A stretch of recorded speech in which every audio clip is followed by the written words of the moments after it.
They say an executioner doesn't hesitate. That mercy dies the first time you're ordered to break someone who begs.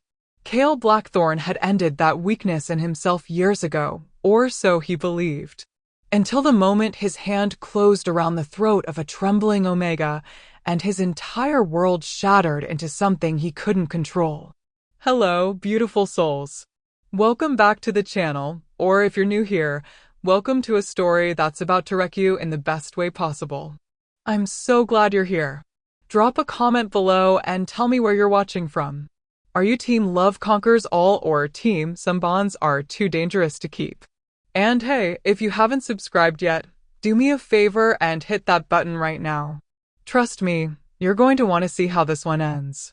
Now let's dive in because this story, it starts with blood, chains, and a choice that will break everything. Lyra Vale had stopped shaking an hour ago. Not because the fear had left her.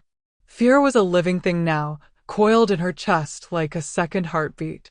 But her body had run out of adrenaline. Her wrists were raw beneath the iron cuffs, and the silver-laced metal had burned through her skin until she couldn't feel her fingers anymore. The crowd surrounding her was a blur of snarling faces and glowing eyes, wolves who had once nodded to her in the marketplace, who had brought their children to her for feverfew and willow bark, who had smiled when she'd stitched their wounds. Now they wanted her dead. She knelt in the center of the stone circle, the punishment ground, where grass refused to grow. The earth here had drunk too much blood. The pack's council sat elevated on carved thrones, their expressions carved from the same cold stone. And at the head of them all, Alpha Gregor Ashford watched her with eyes like winter, pale, merciless, and empty of anything human. Lyra Vale, he said, and his voice carried across the silent crowd like a blade drawn from a sheath. You stand accused of treason, of poisoning the bloodline, of conspiring with rogues to bring ruin upon this pack. She wanted to scream that it was a lie, that she had done nothing but heal, nothing but serve. But her throat was too dry, her voice too small, and no one would believe in Omega. Not when the Alpha's own son had fallen ill. Not when 3 council members had collapsed at the same feast. Not when someone had planted wolfsbane and nightshade in her healing cabin. The sentence, Gregor continued, is punishment by the hand of our enforcer. You will be marked as disgraced, cast into the wilds, and left to the mercy of the moon. Which meant no mercy at all. Lyra's wolf whimpered inside her, small and terrified. We didn't do this. We didn't. But it didn't matter. The crowd parted, and he walked through. Cale Blackthorn, the Alpha King's executioner. The wolf they whispered about in the dark. The one who had never failed a punishment, never hesitated, never flinched. He was massive, taller than any wolf she'd ever seen, shoulders broad enough to block out the torchlight. His hair was dark as midnight, tied back from a face that looked like it had been carved by something cruel and precise. Scars traced his jaw, his throat, his hands. His eyes were the color of burnt amber, and they were empty. Completely empty. He moved like violence contained in skin. Every step was deliberate. Controlled. He didn't look at the crowd. Didn't acknowledge the Alpha. His gaze locked onto Lyra, and she felt the weight of it like a hand closing around her heart. This is it, she thought. This is how I die. Cale stopped 3 feet from her. He was dressed in black leather and steel, weapons strapped to his thighs and back. A silver whip coiled at his belt, the kind that would scar a wolf permanently, that would make sure she never healed right. That she would carry the shame forever. If she survived long enough to carry anything. Stand, he said.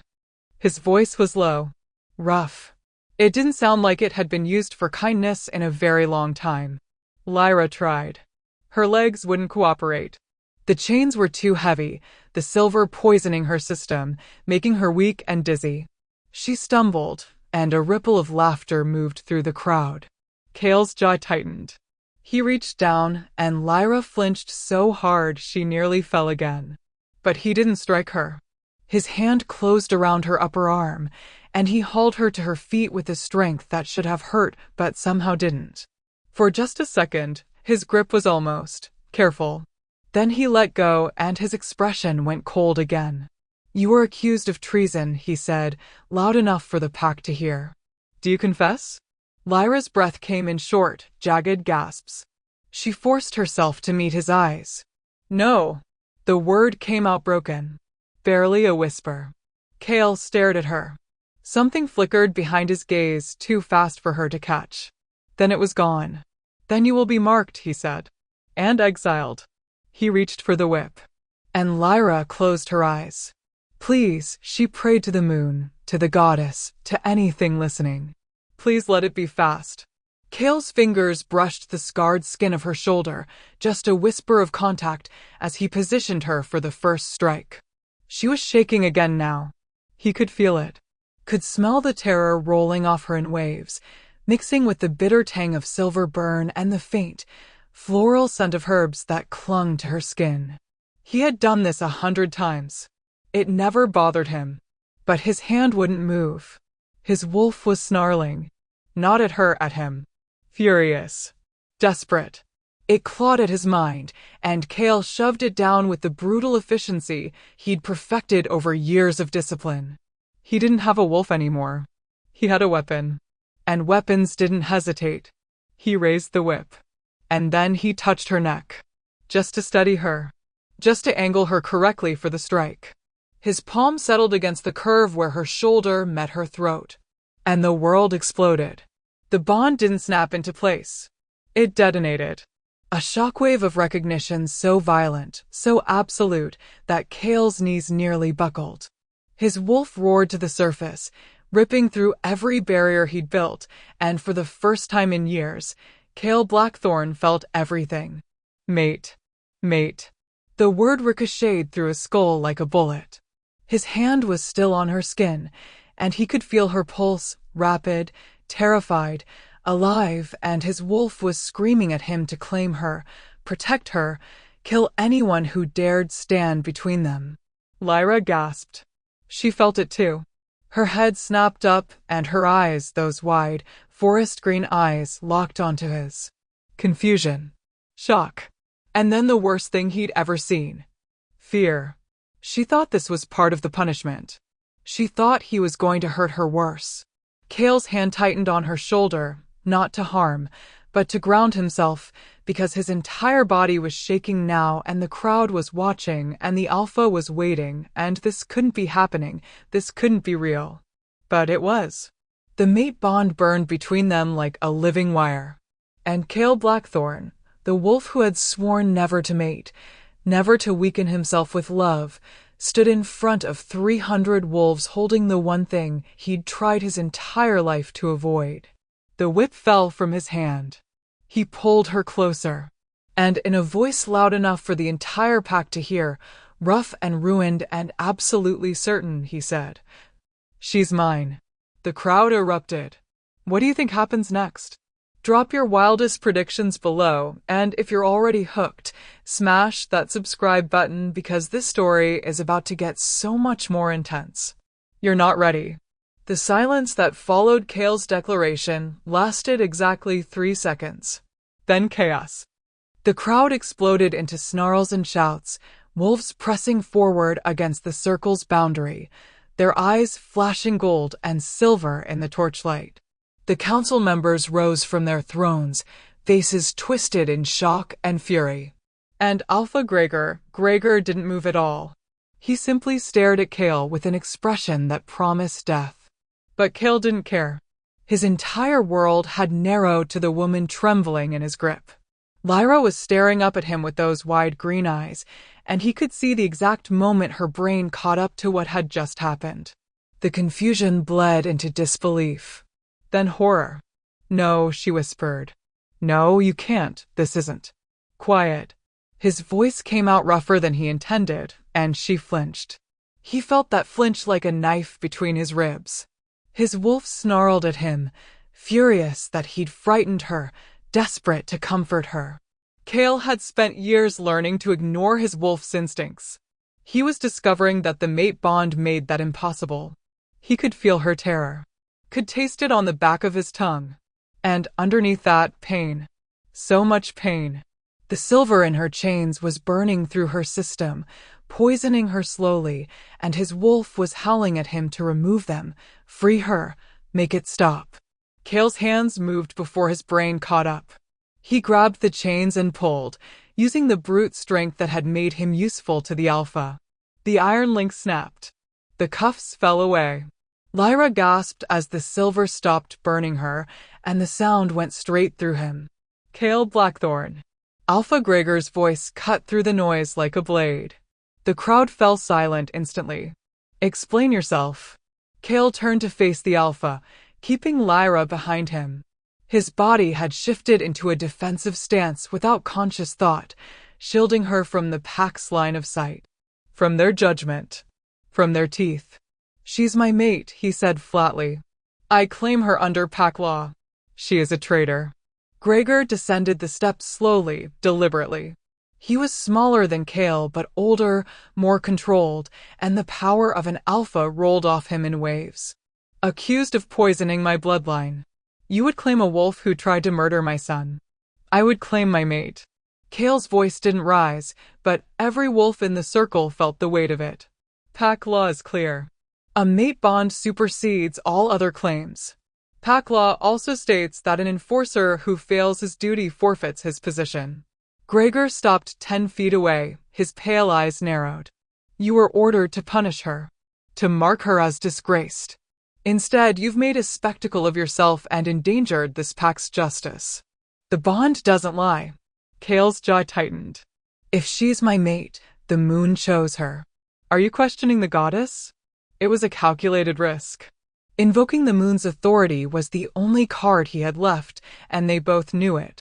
Gregor's expression darkened, but he couldn't outright deny the mate bond without looking like he was defying the goddess herself.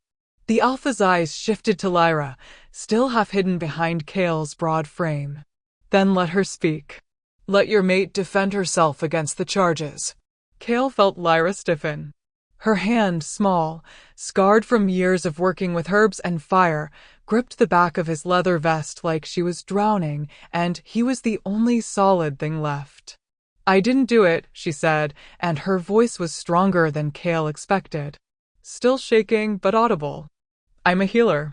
I've never hurt anyone. I don't even know how to make the poison they're accusing me of. And yet we found nightshade and wolfsbane in your cabin, one of the council members called out. A woman with silver-streaked hair and a face like carved granite. Hidden among your supplies. I use wolfsbane for tinctures. Lyra's voice cracked. In controlled doses, it treats fever. And nightshade, I've never even touched nightshade. Someone put that there. Someone framed me. Convenient, another council member sneered. The accused claims innocence. How original. The crowd rumbled agreement. Kale could smell their bloodlust, their eagerness for violence. They wanted a villain. They wanted someone to blame for the Alpha's son falling ill, for the instability that had rocked the pack. And Lyra, small, powerless Omega, was an easy target. Too easy. Kale's analytical mind, the one that had kept him alive through dozens of conflicts, began to turn. The evidence against her was almost too perfect. Poison found in her cabin. No witnesses. No proof except the word of wolves who had never trusted Omegas anyway. And the timing. The Alpha's son had fallen ill 3 days ago. The same night Lyra had been called to the pack house to treat a council member's daughter for a fever. She'd been in the pack house. With access. But also visible. Accounted for. If she'd wanted to poison anyone, that would have been the worst possible time to do it. Alpha. Kale's voice cut through the murmuring crowd. I request a formal investigation. Gregor's eyes narrowed. You question my justice? I question the evidence. Kale held his ground. If she's my mate, I have the right to demand proof before punishment. That's pack law too. The silence stretched like a wire pulled too tight. Finally, Gregor smiled. It was not a pleasant expression. Very well, he said softly. You want an investigation? You'll have one. But until the matter is resolved, she remains in custody. Your custody, Blackthorn. You've claimed her. She's your responsibility now. If she runs, you forfeit your life. If she harms another pack member, you both die. And if the investigation proves her guilt, he paused, letting the threat hang in the air. You'll be the one to execute her. Personally. Kale's blood turned to ice. But he didn't hesitate. Agreed. Behind him, Lyra made a small, broken sound. Kale's quarters were in the north wing of the pack house, isolated, defensible, and exactly as unwelcoming as he'd intended when he'd chosen them. Stone walls. Minimal furniture. Weapons everywhere. It was a space designed for a wolf who didn't plan to share it with anyone. Now he was ushering his terrified mate inside and trying not to think about how badly he'd just destroyed both their lives. Lyra stood in the center of the room like she expected the floor to open up and swallow her. Her wrists were still bleeding sluggishly where the silver had burned her, and her dress, a simple brown thing that hung off her too-thin frame, was torn and filthy. She looked like she hadn't eaten in days. Because she probably hadn't. They would have stopped feeding her the moment she was accused. Kale's wolf snarled viciously. Starving her. Hurting her. Our mate. He shoved the wolf down and moved to the corner where he kept his field supplies. Medical kit. Clean water. He grabbed both and turned back to find Lyra watching him with an expression he couldn't read. Sit, he said, nodding to the chair near the cold fireplace. She didn't move. I'm not going to hurt you. The words came out stiff. Awkward. Kale had never been good at comfort. Sit down before you fall down. Why? Her voice was barely above a whisper, but there was something sharp underneath it. Something that hadn't broken yet. Why did you claim me? Kale set the supplies on the table with more force than necessary. Because you're my mate. I don't believe you. He turned to stare at her. You felt the bond. I felt something. Lyra's hands were clenched into fists at her sides. But that doesn't make sense. You're an enforcer. I'm an Omega.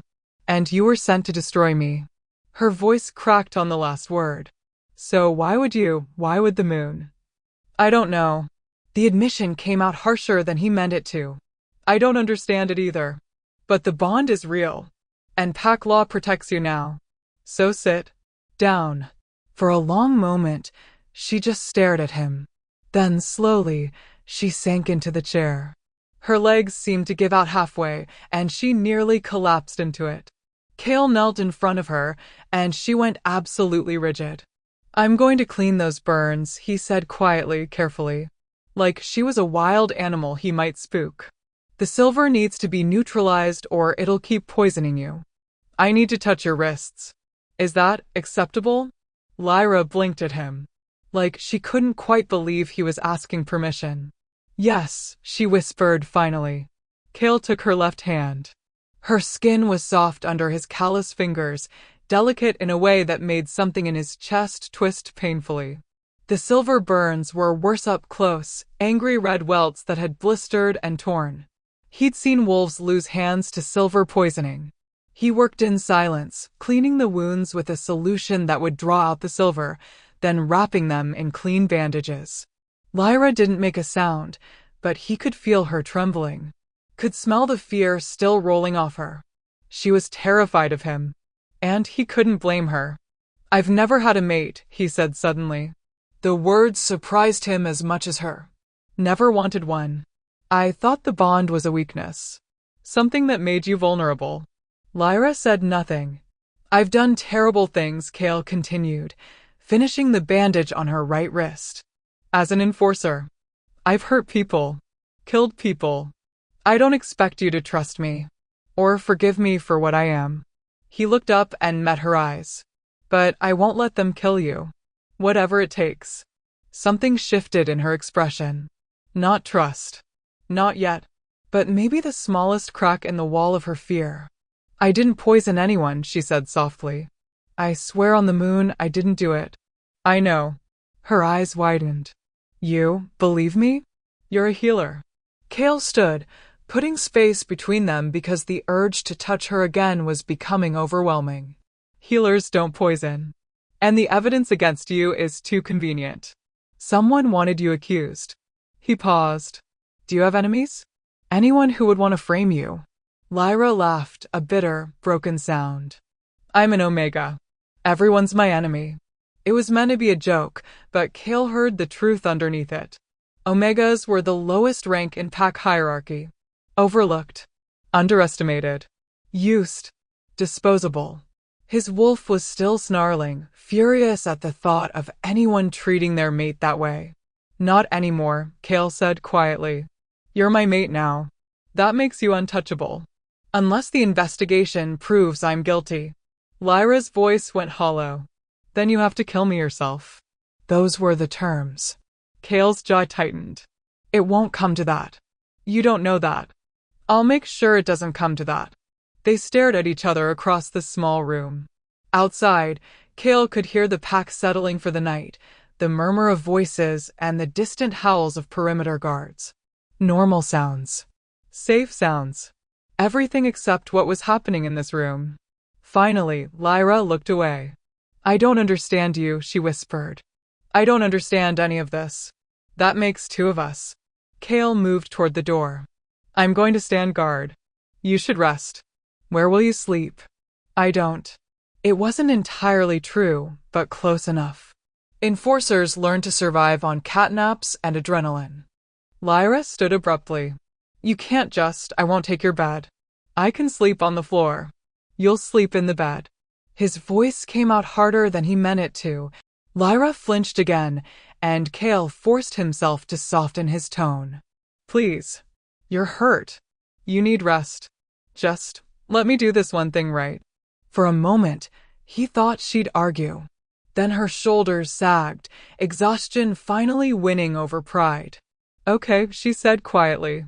She moved toward the bed like she was walking to her own execution. Kale watched her climb under the rough blankets, watched her curl into a ball so small it made his chest ache. He turned away before she could see his expression.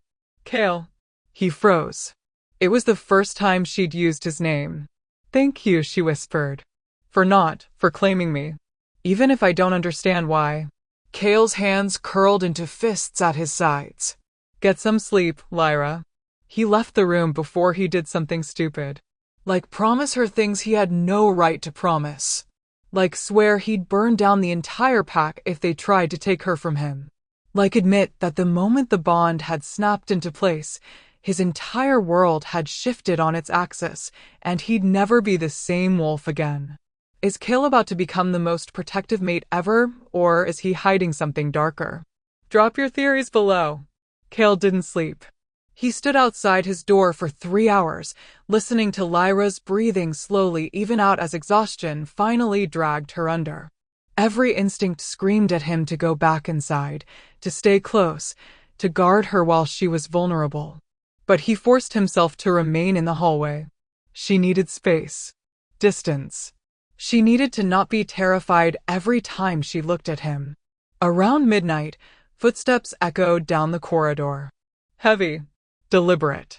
Kale's hand went to the blade at his hip before he consciously registered the movement. Commander Dane Corrick emerged from the shadows.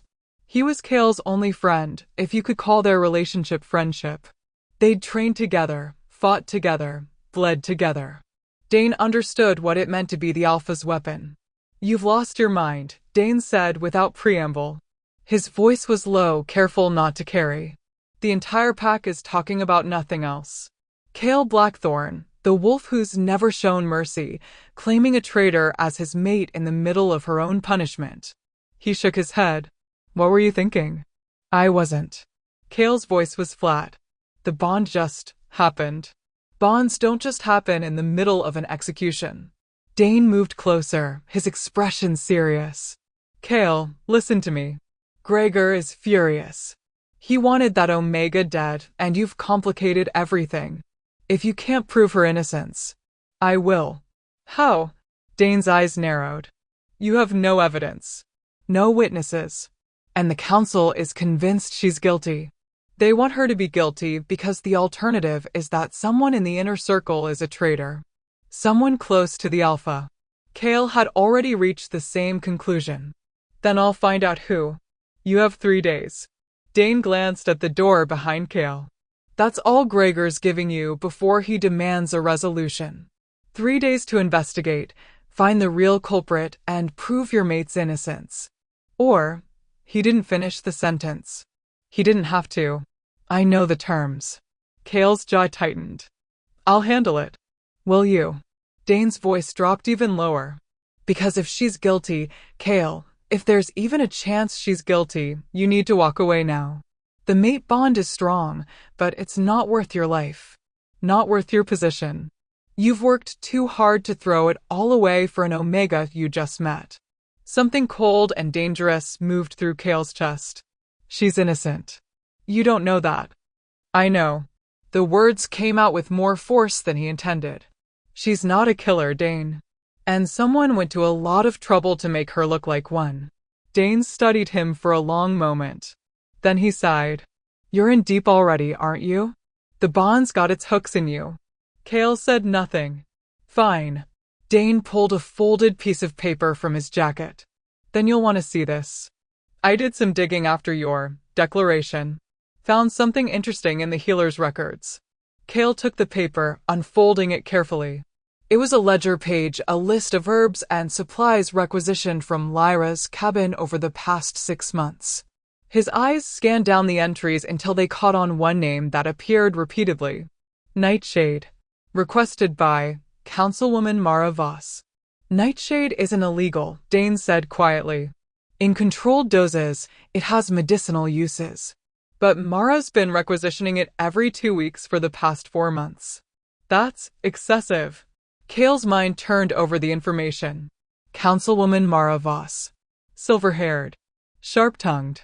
She'd been one of the loudest voices demanding Lyra's execution. Why would a council member need that much nightshade? He asked. That's what you need to find out. Dane hesitated. But be careful. Mara's connected.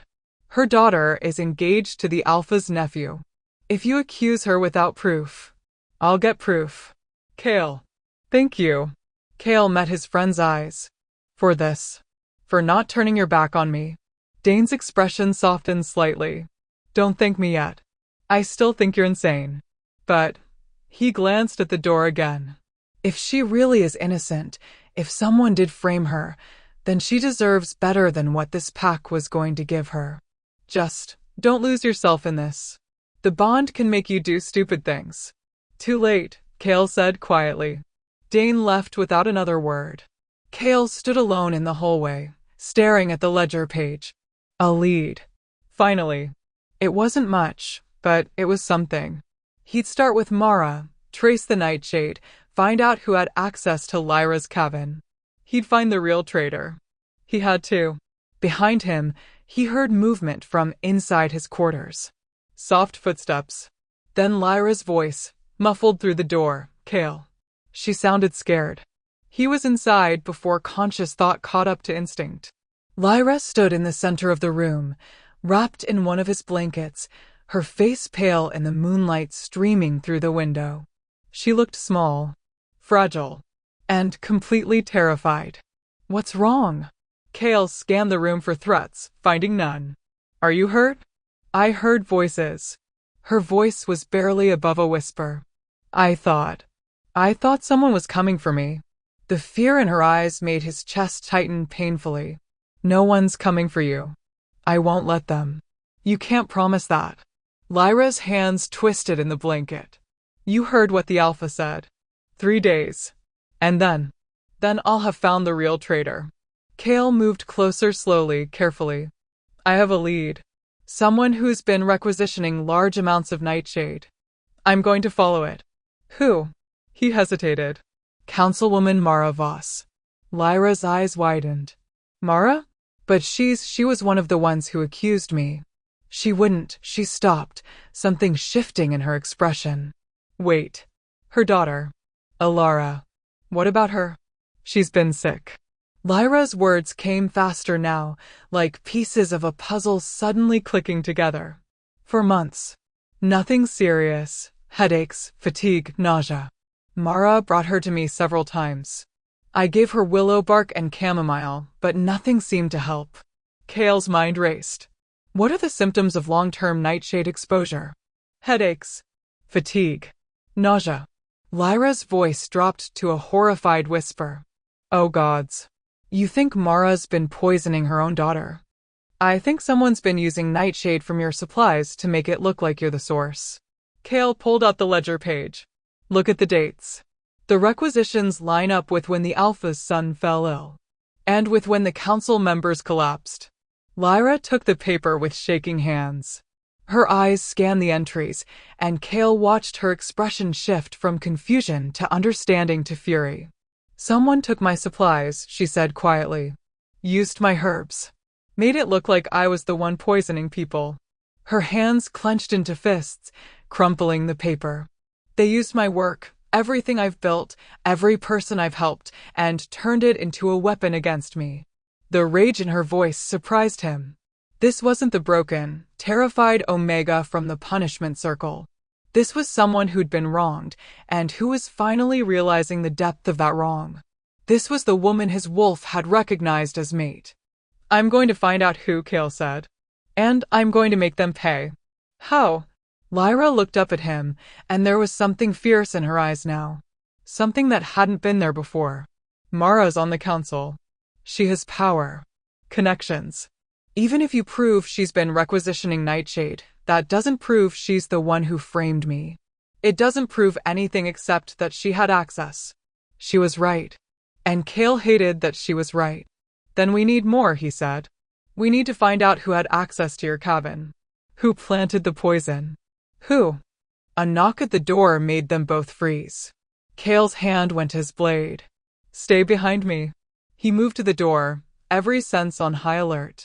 Lyra pressed herself against the wall, the blanket still wrapped around her shoulders. Kale pulled the door open a crack. A young wolf stood in the hallway, barely more than a boy, maybe 17. He wore the livery of a pack runner, and his eyes were wide with nervousness. Message for Enforcer Blackthorn, he said quickly. From the Alpha. You're summoned to the pack house. Immediately. Why? The Alpha's son. Elias. The boy's voice dropped. He's taken a turn for the worse. They think he's dying. The pack house was in chaos. Kale could smell the panic before he even reached the main hall, fear and desperation mixing with the acrid scent of sickness. Wolves crowded the corridors, their voices raised in worry and anger. The Alpha's son was the heir. If he died, the pack would fracture. Kale pushed through the crowd, Lyra a silent shadow at his back. He told her to stay in his quarters, but she'd refused. If Elias is dying from poison, she'd said, I might be able to help. I'm a healer. Let me heal. He hadn't been able to argue with that. They reached the Alpha's private chambers. 2 guards flanked the door and both tensed when they saw Lyra. The traitor isn't allowed, one started. She's with me, Kale cut him off. And she's a healer. If there's any chance she can help Elias, the Alpha will want her inside. The guards exchanged uncertain looks. Finally, one opened the door. The room beyond was thick with the smell of sweat and sickness. Elias Ashford lay in the center of a massive bed, his skin pale as death, his breathing shallow and ragged. Alpha Gregor stood beside him, his hand on his son's forehead, and for the first time since Kale had known him, the Alpha looked human. Afraid. Blackthorn. Gregor's voice was hoarse. Why did you bring her? She's a healer. Kale kept his tone neutral. If anyone can help your son, it's her. She's the one who poisoned him. Then you have nothing to lose by letting her try. Kale met the Alpha's eyes. If she makes him worse, I'll execute her myself. Right here. Right now. But if she can save him. Gregor stared at Lyra with an expression somewhere between hatred and desperate hope. Finally, he stepped back. Fine, he ground out. But if he dies, so does she. Lyra moved forward without hesitation. She approached the bed like she'd done this 1,000 times, her fear locked away behind a mask of professional calm. Kale watched her place her hand on Elias's forehead, watched her eyes close as she assessed him. He's burning up, she murmured. Fever, rapid heartbeat, pupils dilated. She lifted his hand, examining his fingernails. bluish tint, difficulty breathing. She turned to Gregor. How long has he been like this? 2 hours. The Alpha's voice was strained. He collapsed during dinner. Started convulsing. We've tried everything. This isn't Nightshade, Lyra interrupted. Her voice was sharp. Certain. Nightshade poisoning looks different. This is belladonna. Mixed with something else. Something to accelerate the absorption. What does that mean? Gregor demanded. It means whoever poisoned him did it tonight. Lyra's eyes snapped up to meet Kale's. At dinner. Recently. This is a fresh dose, a massive one. He's been building up a tolerance to smaller amounts over time, but this, she looked back at Elias. This was meant to kill him. The room went deathly silent. Can you save him? Gregor's voice was barely controlled. Maybe. Lyra was already moving, pulling supplies from the healer's kit on the nearby table. I need activated charcoal. Milk thistle. And atropine. Do you have atropine? I don't know. Find it. Lyra snapped, and Kale felt a surge of pride at the command in her voice. This was her element. Her expertise. Now, we have maybe 20 minutes before the poison stops his heart. The room exploded into motion. Gregor shouted orders. Wolf scattered to find the supplies. And Lyra worked with steady, practiced hands, preparing what she had, measuring dosages with precision that spoke of years of training. Kale stayed close, watching her work, watching the way her fear had transformed into focus. She was magnificent. And she was innocent. No one who could work this calmly, this skillfully to save a life was capable of taking one through poison. Kale. Lyra's voice was urgent. I need you to hold him down. When I give him the charcoal, he's going to fight. His body will try to reject it.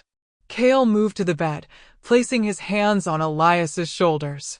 The young wolf's skin was burning hot, his muscles already starting to seize. A wolf burst back into the room carrying a vial. Atropine. Lyra grabbed it, checked the contents, and measured out a careful dose. This is going to hurt him, she warned Gregor. But it's the only way. Do it, the Alpha said. Lyra administered the treatment with steady hands. Elias convulsed violently, his body arching off the bed. Kale held him down with all his strength while Lyra worked, forcing the charcoal mixture down his throat, monitoring his pulse, adjusting dosages with a speed and confidence that was breathtaking. 10 minutes passed. Then 20. Elias's convulsions slowed. His breathing evened out. The blue tint began to fade from his lips.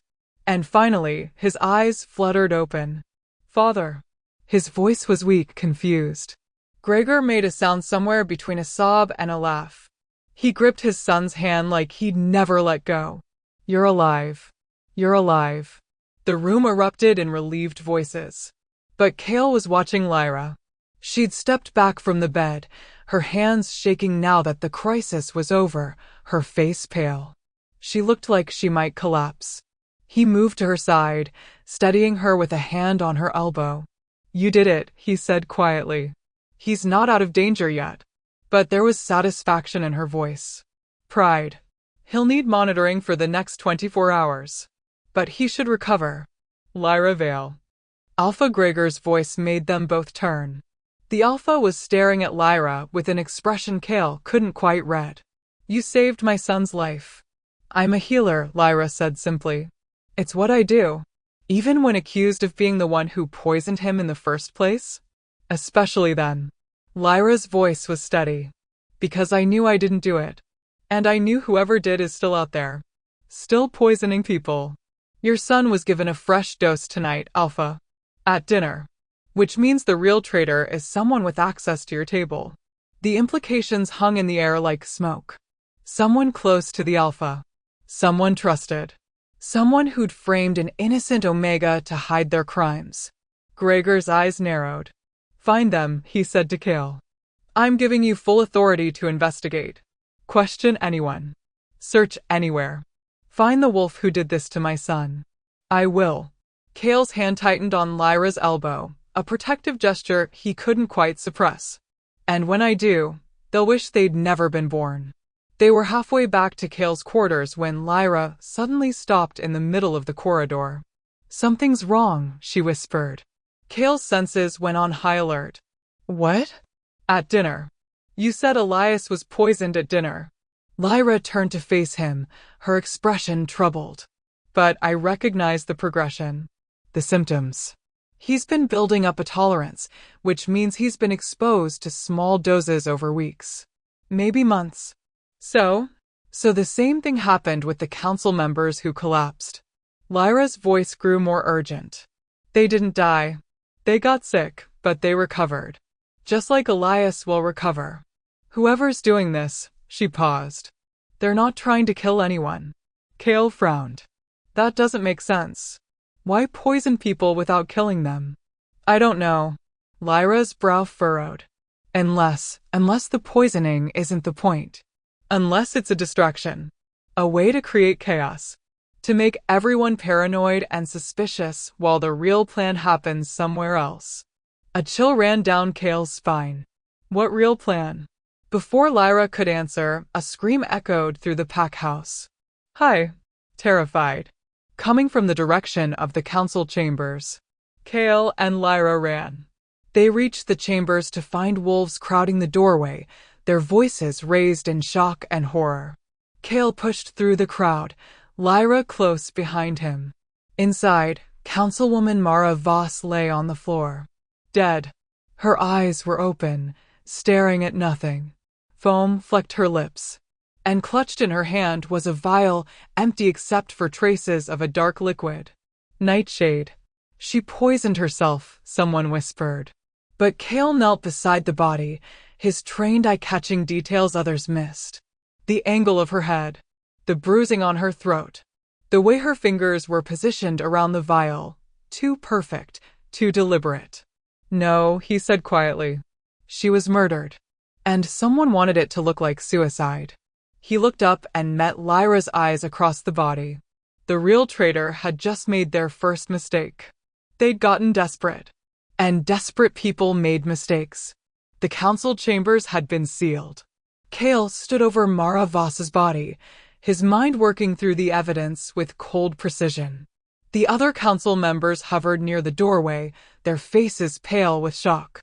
Alpha Gregor had been summoned, but he'd remained with his son, a choice that spoke volumes about how much this latest death had shaken him. "Everyone out," Kale ordered. "This is a crime scene. You can't just," one of the council members started. "The Alpha gave me full authority." Kale's voice cut like a blade. "Unless you'd like to explain why you're interfering with a murder investigation?" They left. All except Lyra, who stood in the corner with her arms wrapped around herself, staring at Mara's body with an expression Kale couldn't quite read. "You should go too," he said quietly. "You don't need to see this." "Yes, I do." Lyra's voice was steady, but he could hear the tremor underneath. "Mara was one of the wolves who wanted me dead. Who screamed for my execution. And now she trailed off. I should feel relieved. Or vindicated. But I just feel sad," Kale finished. Lyra nodded. She was someone's mother. Someone's friend. And whoever killed her used my nightshade to do it. She moved closer, her healer's instincts overriding her discomfort. "May I?" Kale stepped back, watching as Lyra knelt beside the body. Her hands were gentle as she examined Mara, checking her eyes, her throat, the way the foam had dried on her lips. "Belladonna," Lyra murmured. "Same as what was used on Elias, but a much higher concentration. This dose would kill within minutes." She lifted Mara's hand, studying the vial. But look at her fingers. No trembling. No spasms. If she'd drunk this herself, there would be signs of struggle. The body fights this kind of poison. So someone forced it down her throat. Kale crouched beside her. Made it look like suicide to close the investigation. If Mara's dead, and we find evidence in her quarters linking her to the poisonings, the case is solved. The traitor is dead. Everyone can rest easy. Except she wasn't the traitor. Lyra's green eyes met his. Was she? No, Kale studied the body with grim certainty.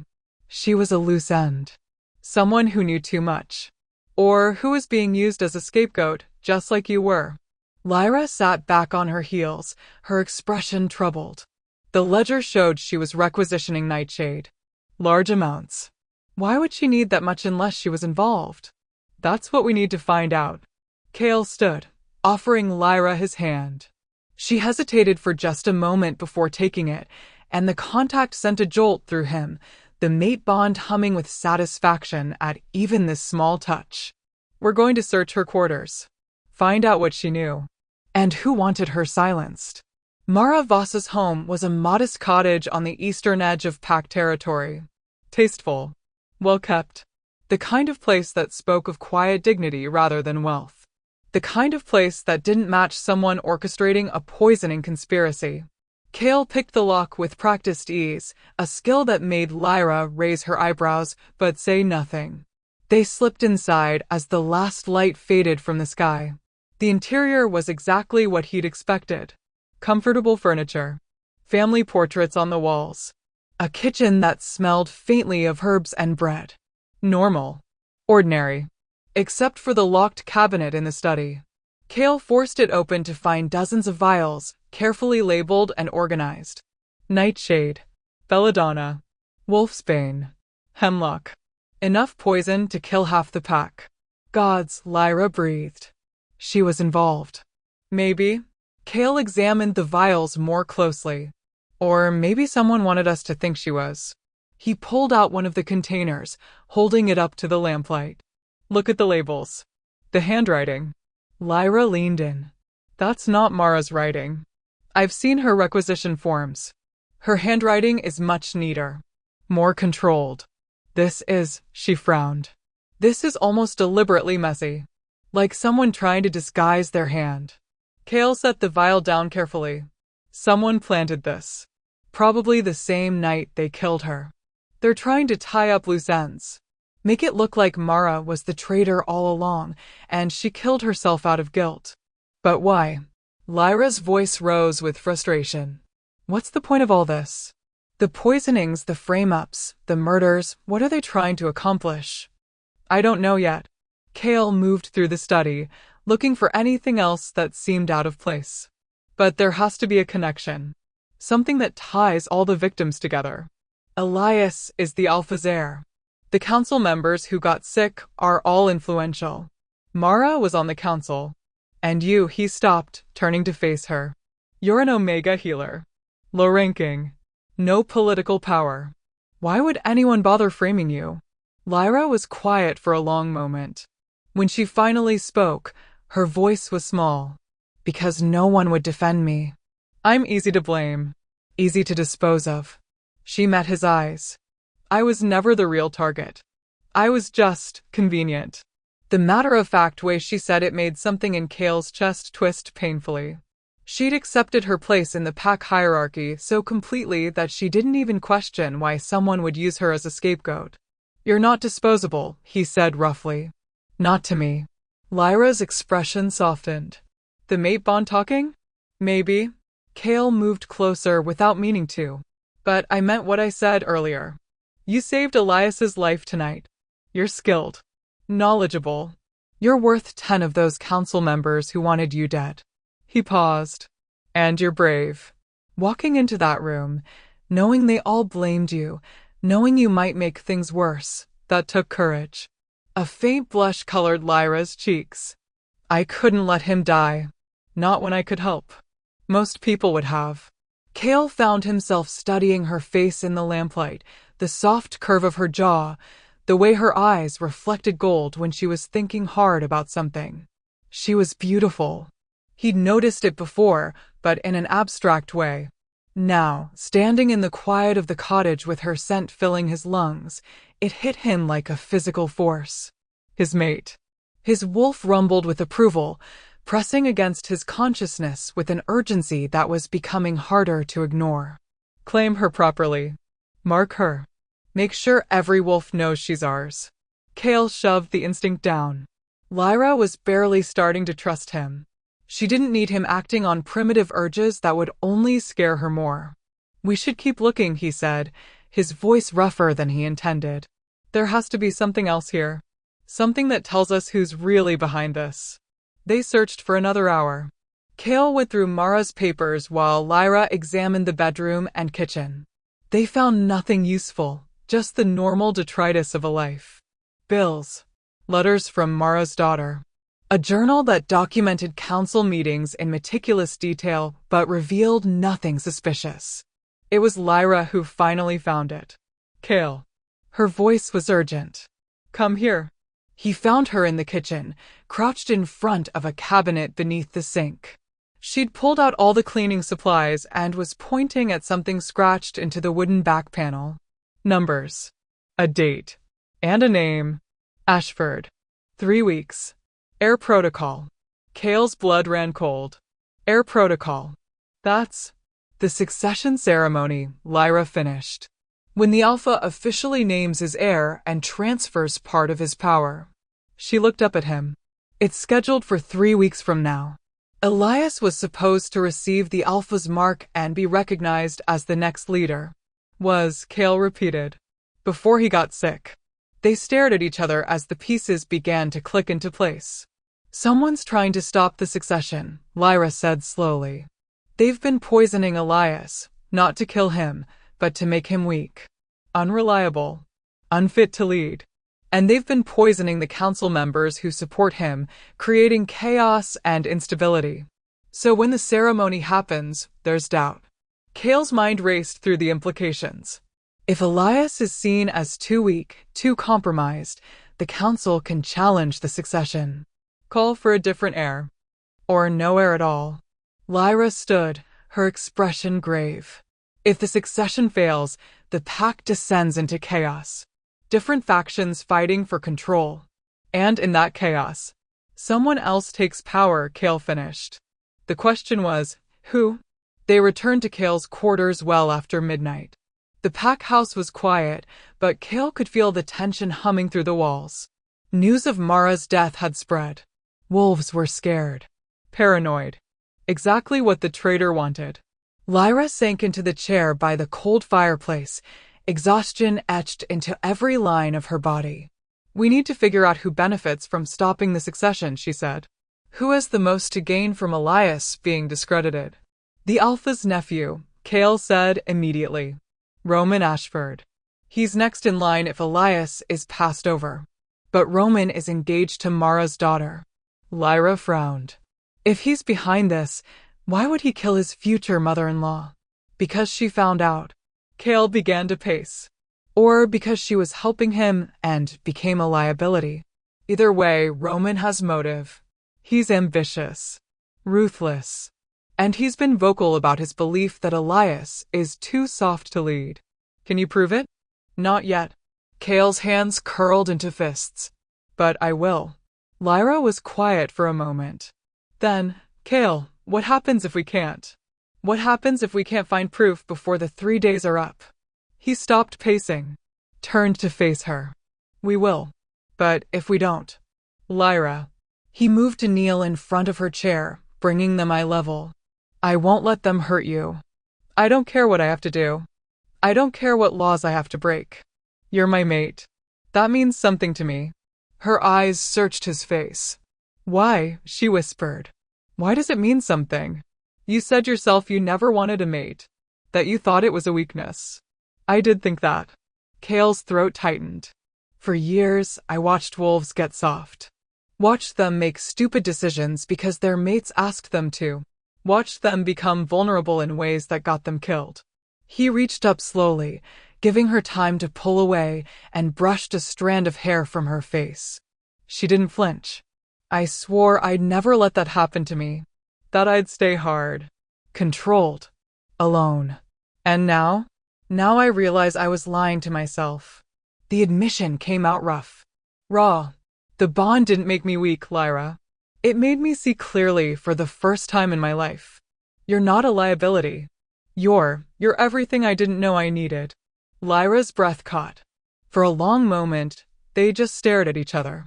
Then, slowly, carefully, she reached out and placed her hand over his. The mate bond flared between them, not violent this time, but warm. Right. I'm scared, she whispered. Of this.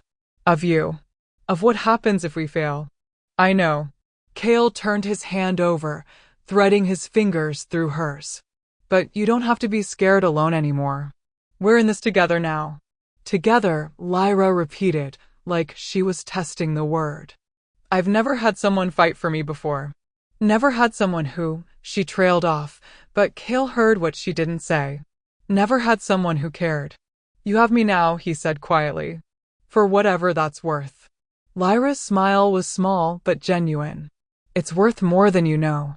They sat like that for a while, hands intertwined, the silence between them comfortable in a way Kale had never experienced before.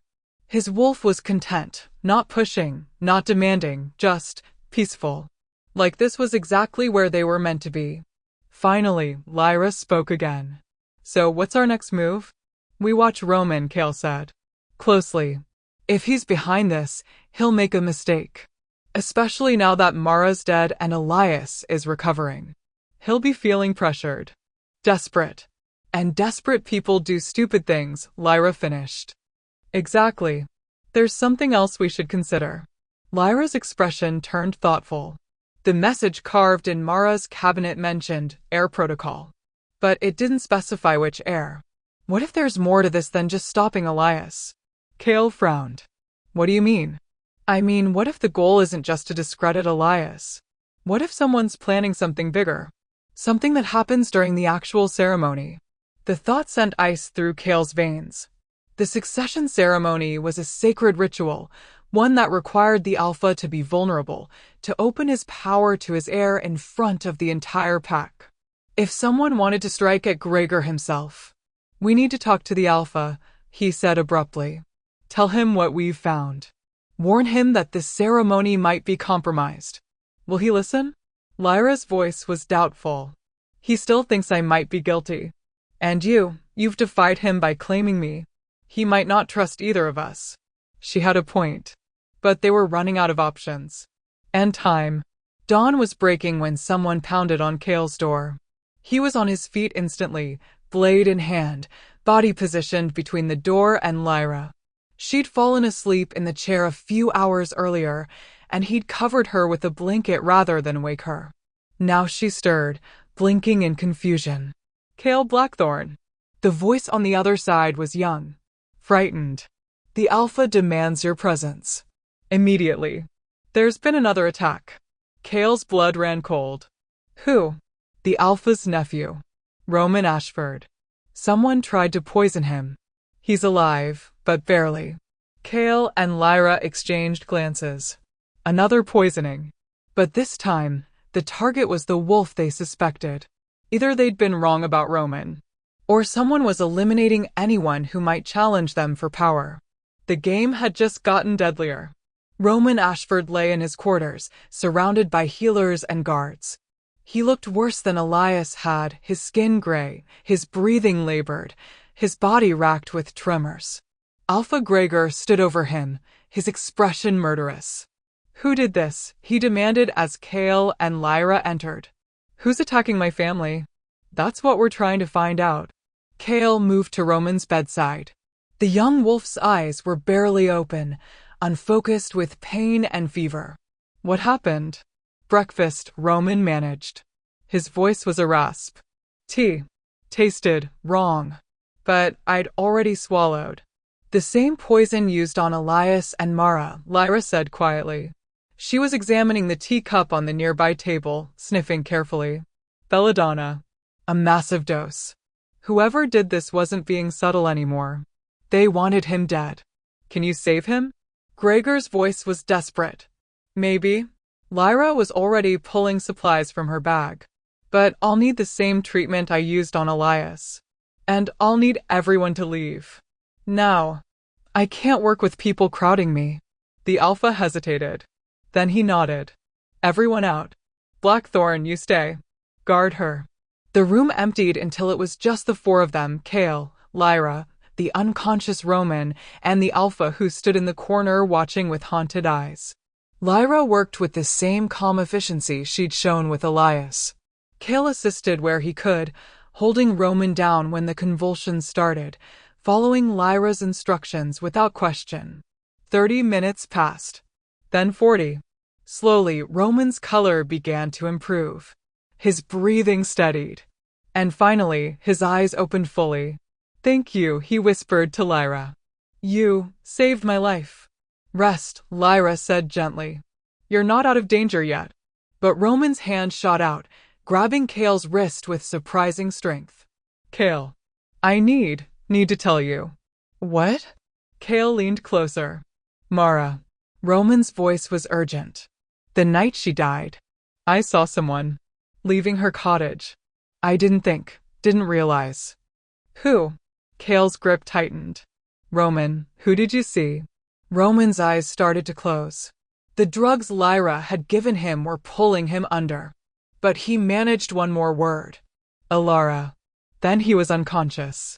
Kale turned to stare at Lyra, his mind reeling. Alara. Mara's daughter. Roman's fiancée. The one person no one had suspected. Wait. Alara. The quiet daughter. Drop your reactions below because I did not see that coming. And if your mind is blown, hit that subscribe button. The world tilted. Kale stood frozen in Roman's quarters, his mind racing through every interaction, every conversation, every detail he'd overlooked. Lyra Vale. Mara's daughter. The quiet, unremarkable wolf who'd been engaged to Roman for 6 months. Who'd faded into the background at every council meeting, every pack gathering. Who'd been so invisible that no one had thought to suspect her. "It can't be," Gregor said, but his voice lacked conviction. She's just a girl. Barely 20. She doesn't have the knowledge to. She's been sick for months, Lyra interrupted, her voice sharp with sudden understanding. Her mother brought her to me repeatedly. Headaches, nausea, fatigue. She turned to Kale, her eyes wide. I thought she was being poisoned. But what if she was testing the poison on herself? Building up tolerance. Learning exactly how much to use, how long the symptoms would last, what the progression looked like. Using her own body as a laboratory, Kale said slowly. The pieces were clicking together with horrible clarity. Her mother requisitioned the nightshade for her. Probably thought she was treating Alara's illness, never realizing that her daughter was the one making herself sick. Lyra's voice dropped to a horrified whisper. And when Mara finally figured it out, Alara killed her. Her own mother. The room fell silent except for Roman's labored breathing. Why?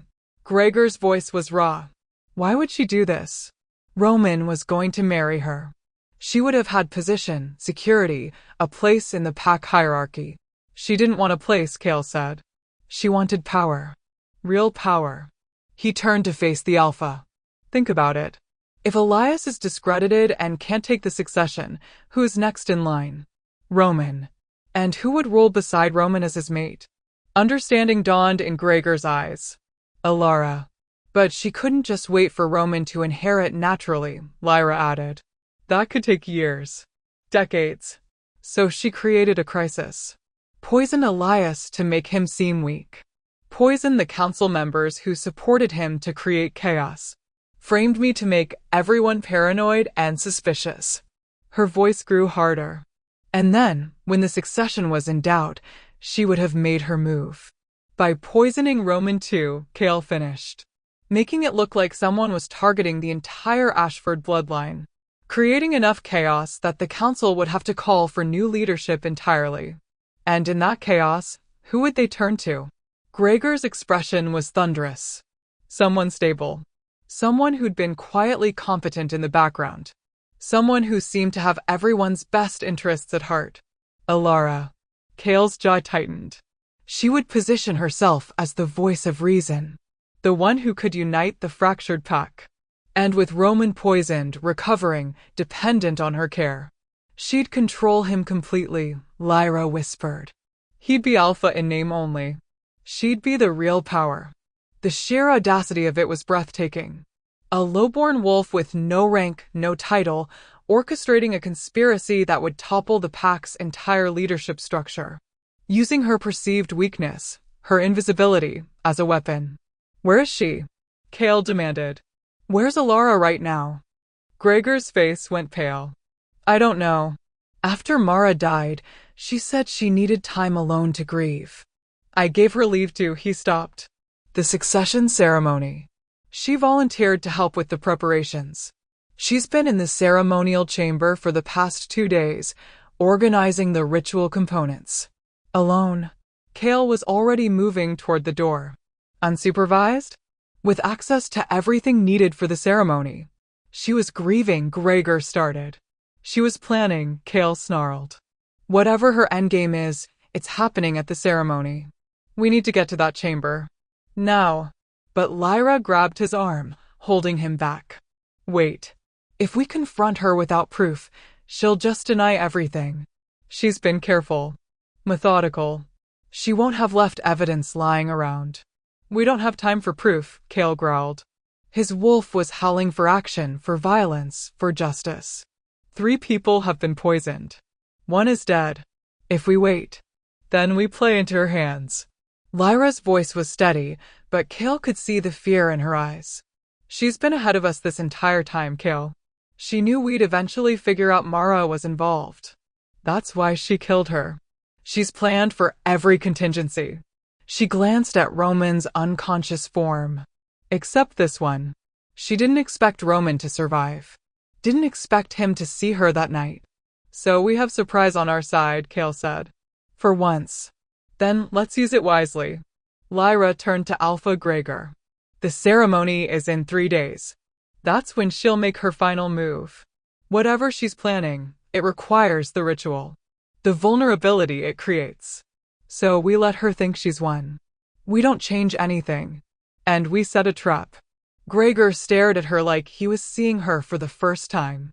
You want to use my son as bait.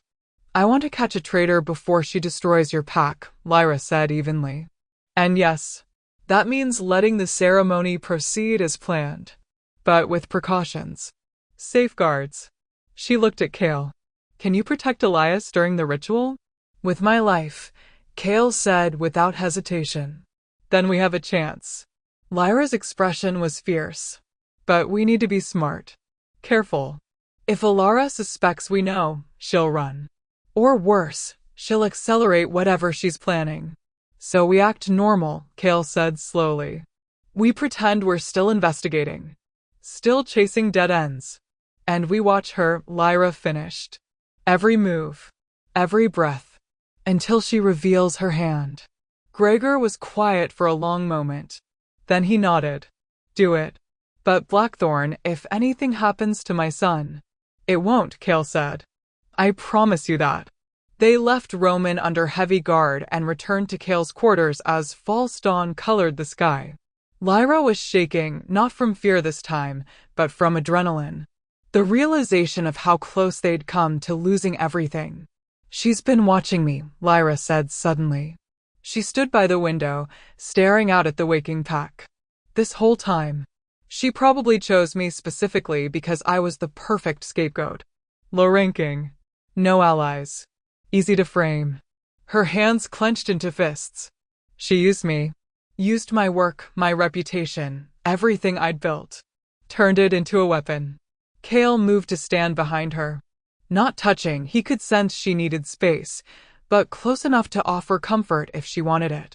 She underestimated you. Did she? Lyra's laugh was bitter. I would have died on that punishment circle if not for the mate bond. If you hadn't claimed me, I'd be dead in the wilds right now, and she'd have gotten away with everything. But I did claim you. Kale's voice was quiet. The moon chose you as my mate for a reason. Maybe this was it. Maybe you were always meant to be the one to expose her. Lyra turned to face him, her green eyes searching his. Do you really believe that? That the moon has a plan for all of this? I don't know what I believe anymore. Kale reached up slowly, giving her time to pull away, and cupped her face in his hand. She didn't flinch. Didn't retreat. Just leaned into his touch like she was starving for it. But I believe in you. In your strength. Your courage. The way you saved 2 lives tonight when you could have let them die. When anyone would have understood if you had. I couldn't, Lyra whispered. I'm a healer. It's who I am. Even when they've hurt me, Even when they wanted me dead, I can't just let someone suffer when I have the power to stop it. I know. Kale's thumb brushed across her cheekbone. That's what makes you better than all of them. Better than me. You're not, Lyra started, but Kale shook his head. I am. I've done terrible things, Lyra. As an enforcer, I've hurt people who probably didn't deserve it. Followed orders without question because it was easier than thinking too hard about whether those orders were right. His voice roughened. I'm not a good wolf. But you make me want to be. Lyra's breath caught. Kale. When the bond snapped into place, he continued, my first thought was that it was a mistake. That the moon had gotten it wrong. Because someone like you deserved better than someone like me. He swallowed hard. But then I watched you save Elias. Watched you walk into danger without hesitation. Watched you figure out a conspiracy that I missed completely. And I realized something. What? Lyra's voice was barely audible. That maybe I'm the one who doesn't deserve you. But I'm going to spend the rest of my life trying to be worthy of you anyway. The silence that followed was charged with something Kale couldn't name. Lyra stared up at him with an expression caught somewhere between tears and wonder. Then, slowly, deliberately, she rose onto her toes and pressed her lips to his. The kiss was gentle, tentative. Nothing like the violent claiming of the mate bond. This was a choice, her choice, to accept him, to trust him, to want him. Kale's arms came around her carefully, holding her like she was something precious. Breakable. His wolf was howling with triumph, but Kale kept iron control over his instincts. This had to be her pace, her decision. When she finally pulled back, her cheeks were flushed and her eyes were bright. I don't think you're a bad wolf, she said quietly. I think you're a wolf who's been forced to do bad things. There's a difference. Her hand came up to rest over his heart. And I see who you really are. Under all the scars and the hardness. I see you, Kale. Something in Kale's chest cracked open. He pulled her closer, burying his face in her hair, breathing in her scent. We're going to stop her, he said roughly. Alara. We're going to protect your pack and make sure she never hurts anyone again. Our pack, Lyra corrected softly. It's our pack now. We're in this together, remember. Together, Kale repeated. They stood like that for a long moment, wrapped in each other's arms as the sun rose over the packlands. For the first time since the bond had snapped into place, Kale felt settled. Like something that had been broken inside him had finally started to heal. His mate. His partner. His equal. Whatever came next, they'd face it side by side. The next 2 days passed in a blur of careful preparation. Kale coordinated with Dane and the other enforcers, positioning them strategically around the ceremonial chamber. Lyra worked with the pack healers, preparing antidotes and treatments for every poison Alara might use. And Alpha Gregor played his part perfectly, acting like nothing was wrong, like the ceremony would proceed exactly as planned. Alara remained invisible. Helpful. She organized the ritual components with quiet efficiency, accepting condolences for her mother's death with appropriate grief, checking on Roman's recovery with tender concern. She was perfect. Too perfect. Kale watched her from the shadows, memorizing every movement, every expression, looking for the crack in her mask. But Alara never slipped. She was exactly what she appeared to be, a grieving daughter, a devoted fiancée, a loyal pack member, which made her infinitely more dangerous. She knows, Lyra said on the second night. They were back in Kale's quarters, going over the plan for the 100th time. She has to know we suspect her. She's too smart not to notice the extra guards, the way people are watching her. If she knows, she's not showing it, Kale said. But unease coiled in his gut. Lyra was right. Alara was too calm, too composed. Like she'd planned for this too. What if we're wrong? Lyra's voice was small. What if she's not planning anything at the ceremony? What if we've missed something and she's going to strike somewhere else entirely? Then we adapt. Kale moved to sit beside her. But I don't think we're wrong. Everything points to the ceremony. The timing, the symbolism. Whatever her endgame is, it requires the ritual. The vulnerability it creates, Lyra murmured, repeating her words from 2 days ago. When the Alpha opens his power to his heir, he's defenseless. Exposed. If someone wanted to kill him, they'd never have a better opportunity, Kale finished grimly. They sat in silence, the weight of what was coming pressing down on them. Kale. Lyra's voice was hesitant.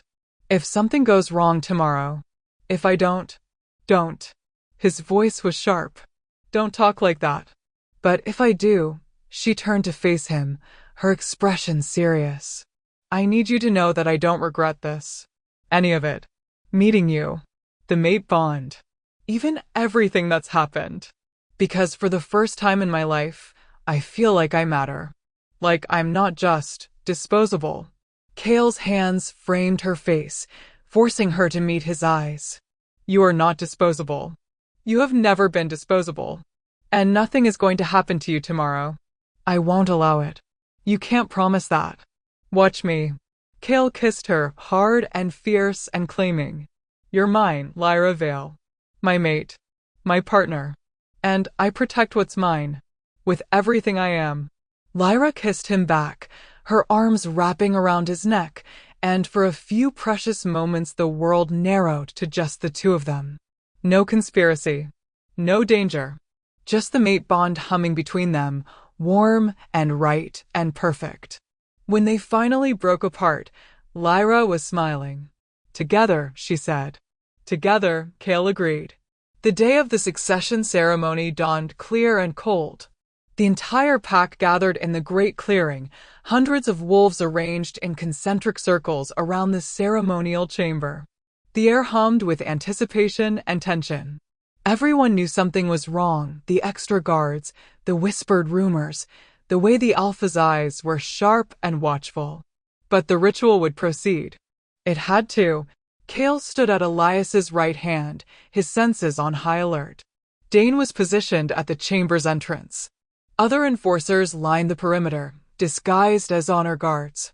Lyra waited near the Alpha, her healer's bag ready, her expression calm despite the fear Kale could smell rolling off her. And Alara. Alara knelt in the front row beside Roman, her head bowed, her posture perfect. Waiting. Alpha Gregor began the ritual words, his voice carrying across the clearing. Ancient phrases in the old language, calling on the moon's blessing, calling on the goddess to witness the transfer of power. Elias stepped forward, baring his throat in the traditional gesture of submission and trust. And Gregor raised his hand, claws extended, preparing to mark his son with the Alpha's brand. A scream shattered the ceremony. Not from the chamber. From the pack house. Fire, someone shouted. The Alpha's quarters are on fire. Chaos erupted. Wolves scattered, running toward the smoke that was beginning to pour from the pack house's upper windows. The guards broke formation. The ceremony dissolved into panic. And in the confusion, Kale saw Alara move. Not toward the fire. Not toward safety. Toward Elias. Her hand was in her pocket, pulling out a vial. No! Kale lunged, crossing the distance between them in a heartbeat. His body slammed into Alara's, knocking her away from Elias. The vial flew from her hand, shattering on the stone ground. Alara rolled to her feet with a grace that belied her gentle appearance. Her face was no longer soft, no longer grieving. Her expression was cold, calculating, triumphant. Too late, enforcer, she said softly. It's already done. Kale's blood turned to ice. What have you done? Alara smiled. Look at the Alpha. Kale spun. Gregor was on his knees, his hand pressed to his chest, his face twisted in agony. The ceremonial claws he'd extended, the ones meant to mark Elias, were coated in something dark. Something that was burning through his skin. Poison. On the ritual claws. Alara had poisoned the Alpha with his own ceremonial weapon. And as Gregor collapsed, as the pack erupted into screams of horror, Alara's voice rang out clear and strong. The Alpha has fallen. The bloodline is compromised. By pack law, I invoke the right of challenge. Her eyes glowed gold as her wolf rose to the surface. I claim the throne. Time fractured. Kale watched Alpha Gregor collapse, watched Alara's triumphant smile, watched the pack descend into chaos, and his mind went cold and clear. The same icy clarity that had made him the Alpha's best enforcer. The ability to shut down emotion and act. Lyra. His voice cut through the screaming. The Alpha now. Lyra was already moving, her healer's instincts overriding everything else. She dropped to her knees beside Gregor, her hands going to his chest, assessing the damage. The poison was spreading fast, darker than anything they'd seen before. More concentrated. More lethal. I need atropine, she said urgently. And silver root, it counteracts. You need to step back, Alara's voice rang out. She stood in the center of the ceremonial circle, and power radiated from her in waves. Not alpha power, she didn't have that yet. But the force of absolute conviction. The Alpha has fallen. Pack law is clear. In the absence of a viable heir, any wolf of sufficient strength may challenge for leadership. Elias is right here. Dane snarled, moving to flank the young heir. The succession isn't complete, but he's still the rightful. He's poisoned. Alara's voice was cold. Factual. Weakened. Everyone knows it. He barely survived the last attack. And now his father lies dying from the very ritual meant to pass him power. She turned to address the pack, her voice rising. Is this the leadership you want? A bloodline so compromised, so weak, that they can't even complete their own ceremony without catastrophe. Murmurs rippled through the crowd. Frightened. Uncertain. Alara was good. She'd planned this perfectly. The fire was still burning in the pack house, creating panic and confusion. Gregor was dying. Elias looked young and scared beside his fallen father. And Alara looked strong. Composed. Like the eye of the storm. She poisoned them. Lyra's voice shook with fury. She'd abandoned trying to save Gregor. The poison was too advanced, spreading too fast, and now she stood, her small frame radiating rage. She's the one who made Elias sick. Who killed her own mother? Who's been orchestrating all of this? Prove it. Alara's smile was cold. You're an accused traitor, Omega. Your mate is an enforcer who broke protocol to claim you. Why should anyone believe a word you say? Because Roman saw you, Kale said. His hand was on his blade, his body coiled and ready. The night you killed Mara. He saw you leaving her cottage. Did he? Alara's expression didn't change. Roman was delirious when he said that. Poisoned. Hallucinating. He's already recanted, actually. Said he was confused. That the fever made him see things that weren't there. Kale's stomach dropped. She'd gotten to Roman. Convinced him or threatened him or made him doubt what he'd seen. Another contingency planned for. The ceremonial clause, Lyra said desperately. Test them. The poison will still be there. The clause that the Alpha himself prepared? Alara raised an eyebrow. The ones that only he had access to? That only he handled before the ceremony. She let that sink in. If there's poison on them, it's because Gregor put it there himself. Perhaps the strain of leadership finally broke him. Perhaps he couldn't bear the thought of passing his failing power to a weak heir. That's insane, Dane growled. Is it? Alara's voice was reasonable. Persuasive. Look at the evidence. A bloodline falling apart. A son who can barely stand without help. A father desperate enough to poison himself rather than watch his legacy crumble. She spread her hands. I'm not saying that's what happened. I'm saying we don't know what happened. And in that uncertainty, the pack needs strength. Stability. Leadership that isn't compromised. She was turning it around. Making herself the voice of reason. Making Gregor look unstable. Making Elias look weak. And the pack was listening. Kale could see it in their faces. The doubt. The fear. They'd been through weeks of chaos and poisoning and death. They wanted someone to blame. Someone to follow. Alara was offering them both. I invoke the right of challenge, Lyra repeated. Any who wish to deny my claim may face me in the circle. Single combat. The winner takes the Alpha's throne. The silence that followed was deafening. Elias stepped forward. I'll fight you. No, Gregor's voice was a rasp. He was still alive barely. Lyra had managed to slow the poison, but his skin was gray, his breathing labored. Elias, you're not strong enough. She'll kill you. I'm the heir, Elias said quietly. It's my right. And you'll die exercising it. Gregor's eyes found Cale. Blackthorn. As my enforcer. I name you my champion. You'll fight in Elias's place. The pack erupted into chaos again. Wolves shouting, arguing, some supporting the decision, others claiming it violated tradition. But Lyra just smiled. Perfect, she said softly. The enforcer who broke protocol to claim a traitor. The wolf who's already compromised his loyalty. She met Cale's eyes across the circle. This will be easier than I thought. Cale stepped into the circle. His wolf was snarling, ready for blood. But his human mind stayed cold. Calculating. Lyra was fast. He'd seen her move when she'd tried to poison Elias. And she was smart, too smart to challenge for the throne if she wasn't confident she could win the fight. She had a plan. She always had a plan. Cale, don't. Lyra's hand caught his arm. Her eyes were wide with fear. She's going to cheat. She's going to do something. I know. Cale pulled her close, pressing his forehead to hers.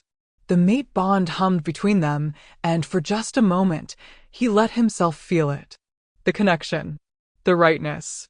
But I don't have a choice. If I don't fight, she wins by default. Then I'm staying here. Lyra's voice was fierce. Right at the edge of the circle. Watching. If she tries anything. You call it out. Cale kissed her, hard and fast. I love you. The words slipped out before he could stop them. He hadn't meant to say them. Not now. Not like this. But Lyra's eyes filled with tears. I love you too, she whispered. So you'd better not die, Cale Blackthorn. Because I just found you, and I'm not letting you go. Cale forced himself to step away. To turn back to the circle. To face the wolf who'd orchestrated all of this. Lyra was already shifting. Her bones cracked and reformed, her body expanding into her wolf form. She was larger than Cale expected, nearly as big as he was. Her fur was dark silver, her eyes cold and calculating even in wolf form. Cale shifted too. His wolf surged forward with relief, finally allowed to act. To fight. To protect. They circled each other in the ceremonial ring. The pack had gone silent, watching with collective breath held. This wasn't just a challenge fight. This was the future of the pack. Everything hinged on the next few minutes. Lyra struck first. She was fast, faster than any wolf Cale had fought before. Her teeth snapped for his throat, and he barely dodged in time. He countered with a strike to her flank, but she twisted away, her claws raking across his shoulder. First blood to her. The pack murmured. They fought in a blur of fur and fangs. Lyra was good, well-trained, strategic, always 3 moves ahead. But Cale was better. He'd been fighting since he was old enough to shift. He'd survived battles that should have killed him. He was the Alpha's enforcer for a reason. He caught Lyra's throat in his jaws and bit down. Not hard enough to kill, but hard enough to end the fight. Lyra went limp in his grip. Submitting. Cale released her, stepping back. It was over. He'd won. Lyra's challenge had failed. Pain exploded through his hind leg. Cale yelped, stumbling, and looked down to see a small dart embedded in his muscle. Poison. The same poison that had been on the ceremonial claws. He could feel it burning through his system already. He spun, looking for the source, and saw Roman standing at the edge of the circle, a blowgun in his hands, his expression blank. I'm sorry, Roman said quietly, but she has my sister. If I don't help her, Lyra kills Mira. I don't have a choice. The world tilted. Cale tried to shift back to human form, but his body wouldn't respond. The poison was spreading too fast, shutting down his systems, making his legs buckle. He collapsed. Lyra screamed. And Alara shifted back to human form, standing over him with a triumphant smile. "The Enforcer falls," she announced. "The challenge is mine. By pack law, I claim." "No." The voice was small, but it carried. Lyra stepped into the circle. "I challenge you," she said. Her voice shook, but her eyes were fierce. "For my mate. For the pack. For everyone you've hurt." Alara laughed. "You? An Omega? You can't even shift properly. You die in seconds. Then you should have no problem accepting." Lyra's hands were clenched into fists. "Or are you afraid?" The pack was murmuring now. Louder. Because Alara had just claimed that strength should rule. That the weak should step aside. If she refused to fight an Omega, she'd look like a coward. Alara's eyes narrowed. "Fine. But when I kill you, your mate dies too. Slowly. I'll make him watch while the poison eats through his system." "You'll have to beat me first," Lyra said. She didn't shift. She couldn't. Omega wolves were too small, too weak in wolf form. Instead, she stood there in human form, facing down a trained fighter who'd orchestrated a conspiracy that had brought down an alpha. Kale tried to move, tried to stop her, but his body wouldn't respond. The poison had paralyzed him. All he could do was watch as Alara shifted back into her wolf form and lunged at his mate. Lyra didn't run. She'd spent weeks learning Alara's poisons, learning how they worked, how they spread, how they killed, and she'd spent the last 2 days preparing. As Alara's jaws closed around her throat, Lyra jammed a syringe into the wolf's neck. Pure nightshade extract. The highest concentration possible. Enough to drop a full-grown alpha in seconds. Alara's eyes went wide. She stumbled back, releasing Lyra, her body already starting to convulse. Lyra collapsed, blood streaming from the wounds on her throat. But she was smiling. "I'm a healer," she gasped. "But I know poisons too." Alara shifted back to human form, clutching her neck, foam flecking her lips. You can't." "I just did." Lyra's voice was fading. "For everyone you hurt. For everyone you tried to destroy." Alara fell. And didn't get back up. The pack stood in stunned silence. Then Dane's voice rang out, "Get healers." "No." The Enforcer and the Omega, they're both poisoned. The world dissolved into chaos. Kale felt hands on him, felt his body being moved. He tried to speak, tried to find Lyra, but his vision was going dark. The last thing he saw was Lyra's face, pale and blood-stained, her eyes finding his across the distance. "I love you," he tried to say. But the darkness swallowed him before the words could form. Kale woke to pain. Not the sharp, immediate agony of injury. He'd experienced that enough to recognize it. This was different. A deep, bone-level ache that radiated through every nerve, like his body was remembering trauma it had survived. He tried to move and immediately regretted it. His muscles screamed in protest. "Don't." A familiar voice. Dane's. "You're still healing. The poison nearly killed you, you stubborn bastard." Kale forced his eyes open. He was in the pack's healing ward, surrounded by the smell of herbs and antiseptic. Dane sat in a chair beside his bed, looking exhausted. Dark circles shadowed his eyes, and his jaw was rough with several days' growth of beard. "How long?" Kale's voice came out as a rasp. 3 days. Dane leaned forward. "You've been unconscious for 3 days. Your wolf fought the poison hard, but it was a close thing. If Lyra hadn't already prepared antidotes, if she hadn't taught the healers exactly what to do," he stopped. "She saved your life, Kale." Again. Lyra. Kale tried to sit up, panic flooding through him. "Where is she? Is she alive?" Dane's hand pressed him back down. "Barely, but alive. She's in the next room, still unconscious. Her wounds were worse than yours." Alara tore through her throat. "She lost a lot of blood. And the nightshade she used on Alara poisoned her too. Some of it got into her system through the wounds. Kale's heart felt like it was being crushed. I need to see her. You can barely move. I don't care. Kale swung his legs over the side of the bed. The world tilted dangerously, and his vision grayed at the edges, but he forced himself to stand. Take me to her. Now. Dane sighed, but didn't argue. He supported Kale's weight as they made their way slowly down the hall. Each step sent pain lancing through Kale's body, but he gritted his teeth and kept moving. Lyra's room was quieter than his. Softer.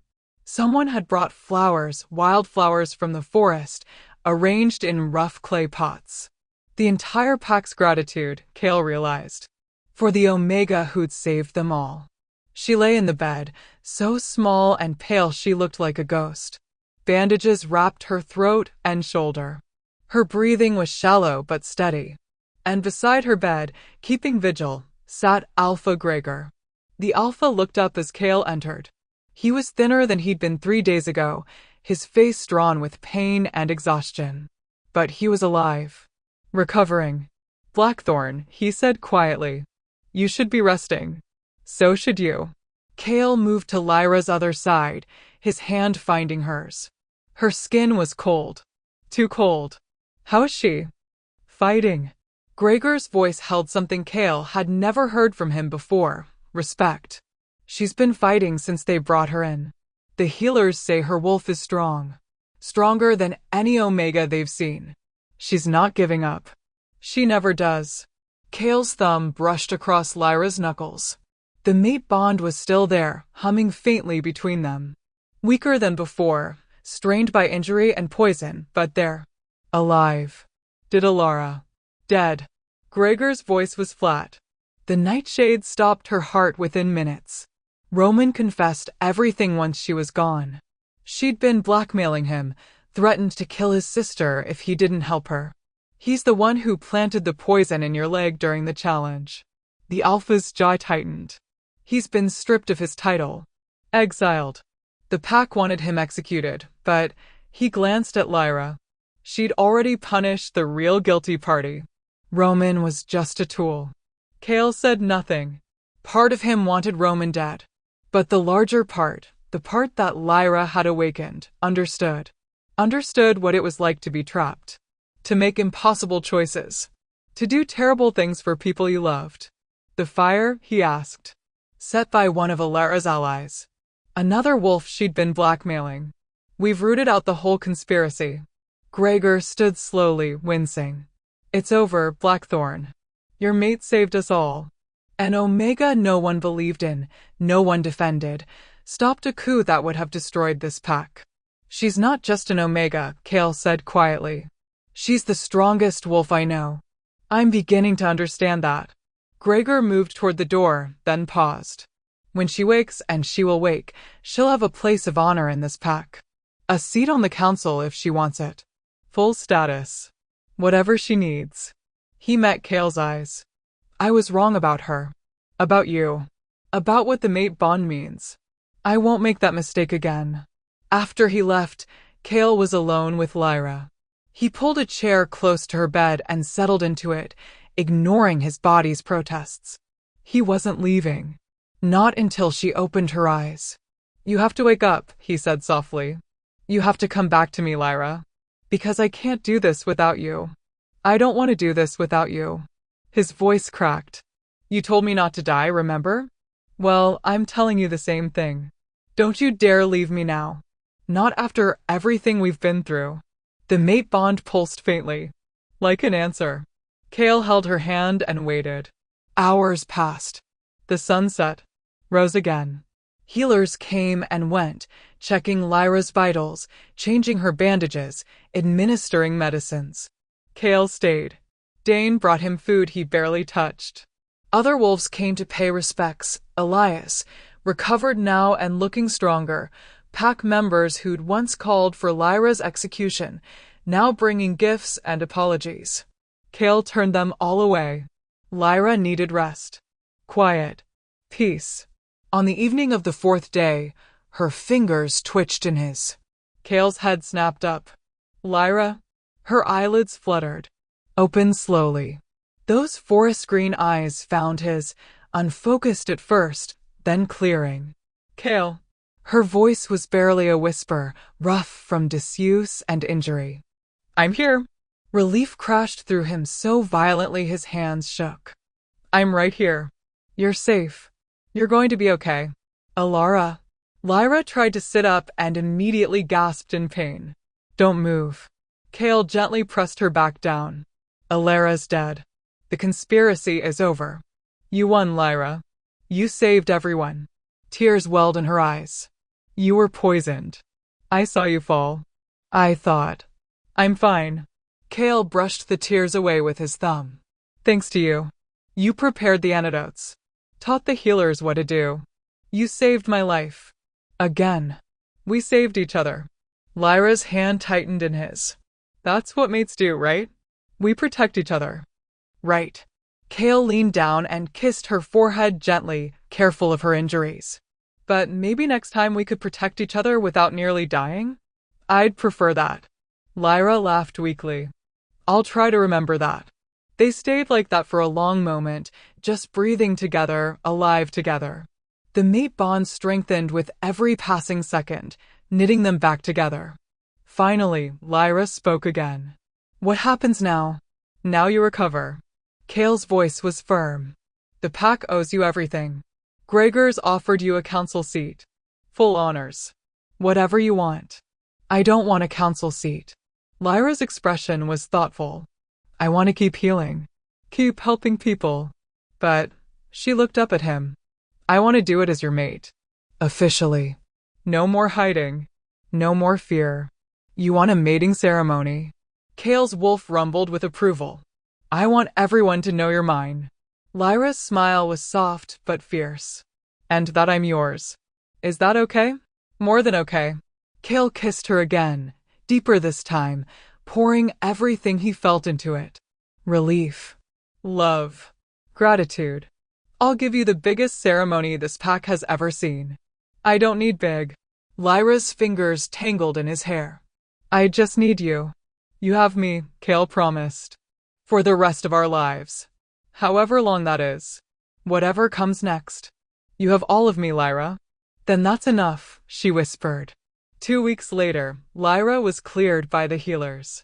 Her throat had healed, though she'd carry scars, thin silver lines that Kale thought made her look even more beautiful. Battle scars. Proof of her courage. She'd refused the council seat but accepted a position as head healer, with full authority over the pack's medical practices.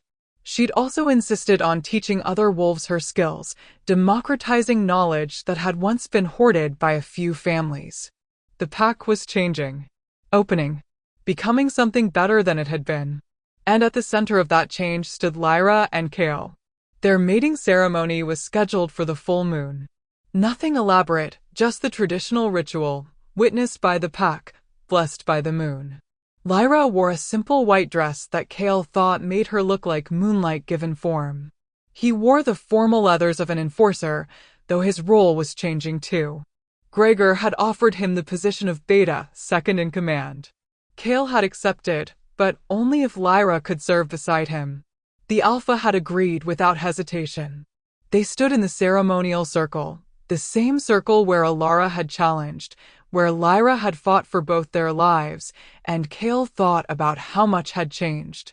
How close they'd come to losing everything. And how worth it all of it had been. Do you, Kale Blackthorn, take this wolf as your mate? The ceremony leader intoned. To protect and cherish, to honor and defend, for as long as the moon lights the sky? I do, Kale said clearly. With everything I am. And do you, Lyra Vale, take this wolf as your mate? To protect and cherish, to honor and defend, for as long as the moon lights the sky. Lyra's eyes shone with tears. Happy tears this time. I do. With everything I am. Then by the power of the moon and the witness of this pack, I declare you mated. The ceremony leader smiled. You may seal the bond. Kale pulled Lyra close and kissed her as the pack erupted in howls of celebration. The mate bond flared between them, complete now, unbreakable. Two souls recognizing each other. Choosing each other. Forever. When they finally broke apart, Lyra was laughing. "We did it," she said. "We actually survived. We did more than survive." Kale tucked a strand of hair behind her ear. "We changed everything." "You changed everything." "We changed everything," Lyra corrected. "Together." "Together," Kale agreed. And as the moon rose full and bright above them, as the pack celebrated around them, Kale held his mate and thought about the future. About the life they'd built. The challenges they'd face. The love that would carry them through it all. He'd been sent to punish her. Instead, he'd claimed her. And she'd claimed him right back. It was the best mistake he'd ever made. I'm crying happy tears. They made it. They're together. Drop a heart emoji if you love this journey. And if you're not subscribed yet, what are you waiting for? Hit that button because we have so many more stories coming your way. 3 months after the mating ceremony, Lyra stood in her new healing clinic and marveled at how much had changed. The clinic was larger than her old cabin, bright and clean, with separate rooms for treatment, storage, and teaching. Windows lined the walls, letting in sunlight that made the dried herbs hanging from the ceiling glow like captured summer. Pack members came and went freely now, no longer hesitant to seek her help. No longer whispering about the Omega who'd been accused of treason. Now they whispered about the Omega who'd saved them all. Lyra was training 3 new healers, young wolves eager to learn, treating her with a respect that still felt strange. She was teaching them not just herb lore but critical thinking. How to question. How to investigate. How to see patterns that others missed. How to be more than just what the pack expected them to be. "You're smiling again," Kale's voice came from the doorway. He leaned against the frame, watching her with an expression that made her heart skip. Even after 3 months, the mate bond still sent shivers through her every time he looked at her like that. Like she was everything. "I'm happy," Lyra said simply. "Is that allowed?" "More than allowed." Kale crossed to her, pulling her into his arms. "Mandatory, actually. I've decided it's my life's mission to keep you smiling." "Your life's mission is to be beta," Lyra teased. "Or have you forgotten? That's my job. You're my mission." Kale kissed her softly. "There's a difference." Lyra melted into him, breathing in his scent, pine and earth and home. 3 months, and it still felt new. Still felt like a gift she hadn't quite earned. "I have news," Kale said after a moment. "Gregor wants to meet with us. Both of us. He says it's important." Lyra pulled back slightly. "Is something wrong?" "I don't think so." He seemed excited, actually. Kale's expression was puzzled. Which is strange for Gregor. The man doesn't do excited. They found the alpha in his private study, looking healthier than he had in months. The poison had left its mark, silver streaks in his hair that hadn't been there before, a slight tremor in his hands, but his eyes were sharp and alert. "Lyra. Kale." He gestured to the chairs across from his desk. "Thank you for coming." "Of course, Alpha." Lyra settled into her seat, Kale's presence solid beside her. The mate bond hummed with curiosity and slight apprehension. Gregor studied them for a long moment. Then he smiled, a real smile, warm and genuine. "I've been thinking about what you said, Lyra. About democratizing knowledge. About changing how this pack operates." "Oh." Lyra's voice was cautious. "You were right." Gregor leaned back. "For too long, we've been rigid. Hierarchical. We've treated Omegas as disposable, enforcers as weapons, and power as something to be hoarded rather than shared." He paused. "Ilara's conspiracy exposed every weakness in our system. The prejudices. The blind spots. The way we discount wolves based on their rank rather than their abilities. Change takes time," Kale said carefully. "It does. But it also takes commitment." Gregor pulled out a document, thick, official-looking.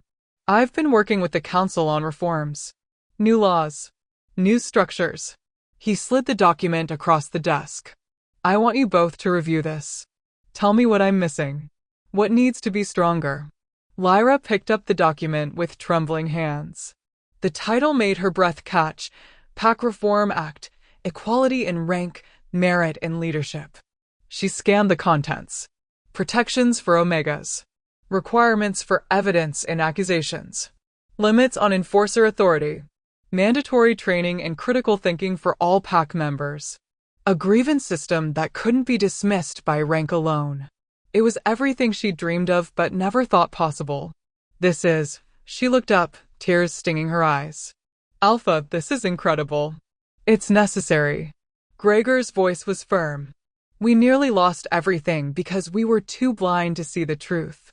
Too invested in maintaining a hierarchy that put power over justice. His eyes found Lyra's. You saw what no one else could see. Not because you were smarter, though you are, but because you weren't blinded by rank and privilege. You questioned.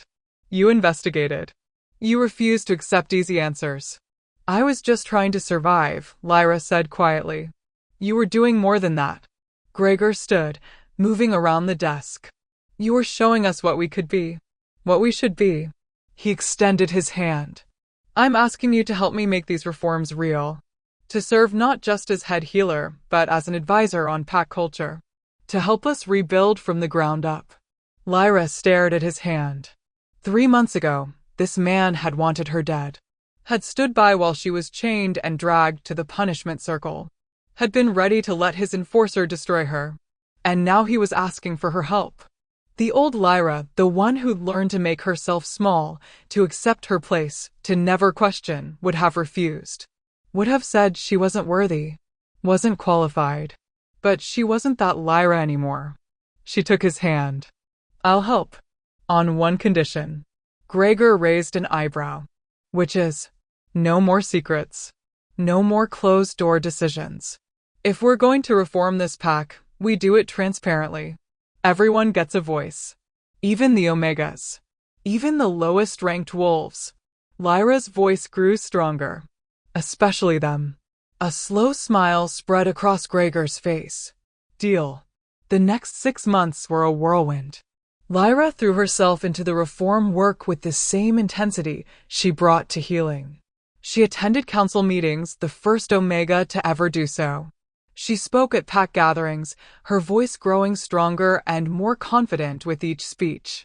She trained other wolves to think critically, to question, to refuse easy answers. And slowly, the pack transformed. It wasn't easy. There was resistance. Wolves who clung to the old ways, who thought Omegas stepping above their station was dangerous.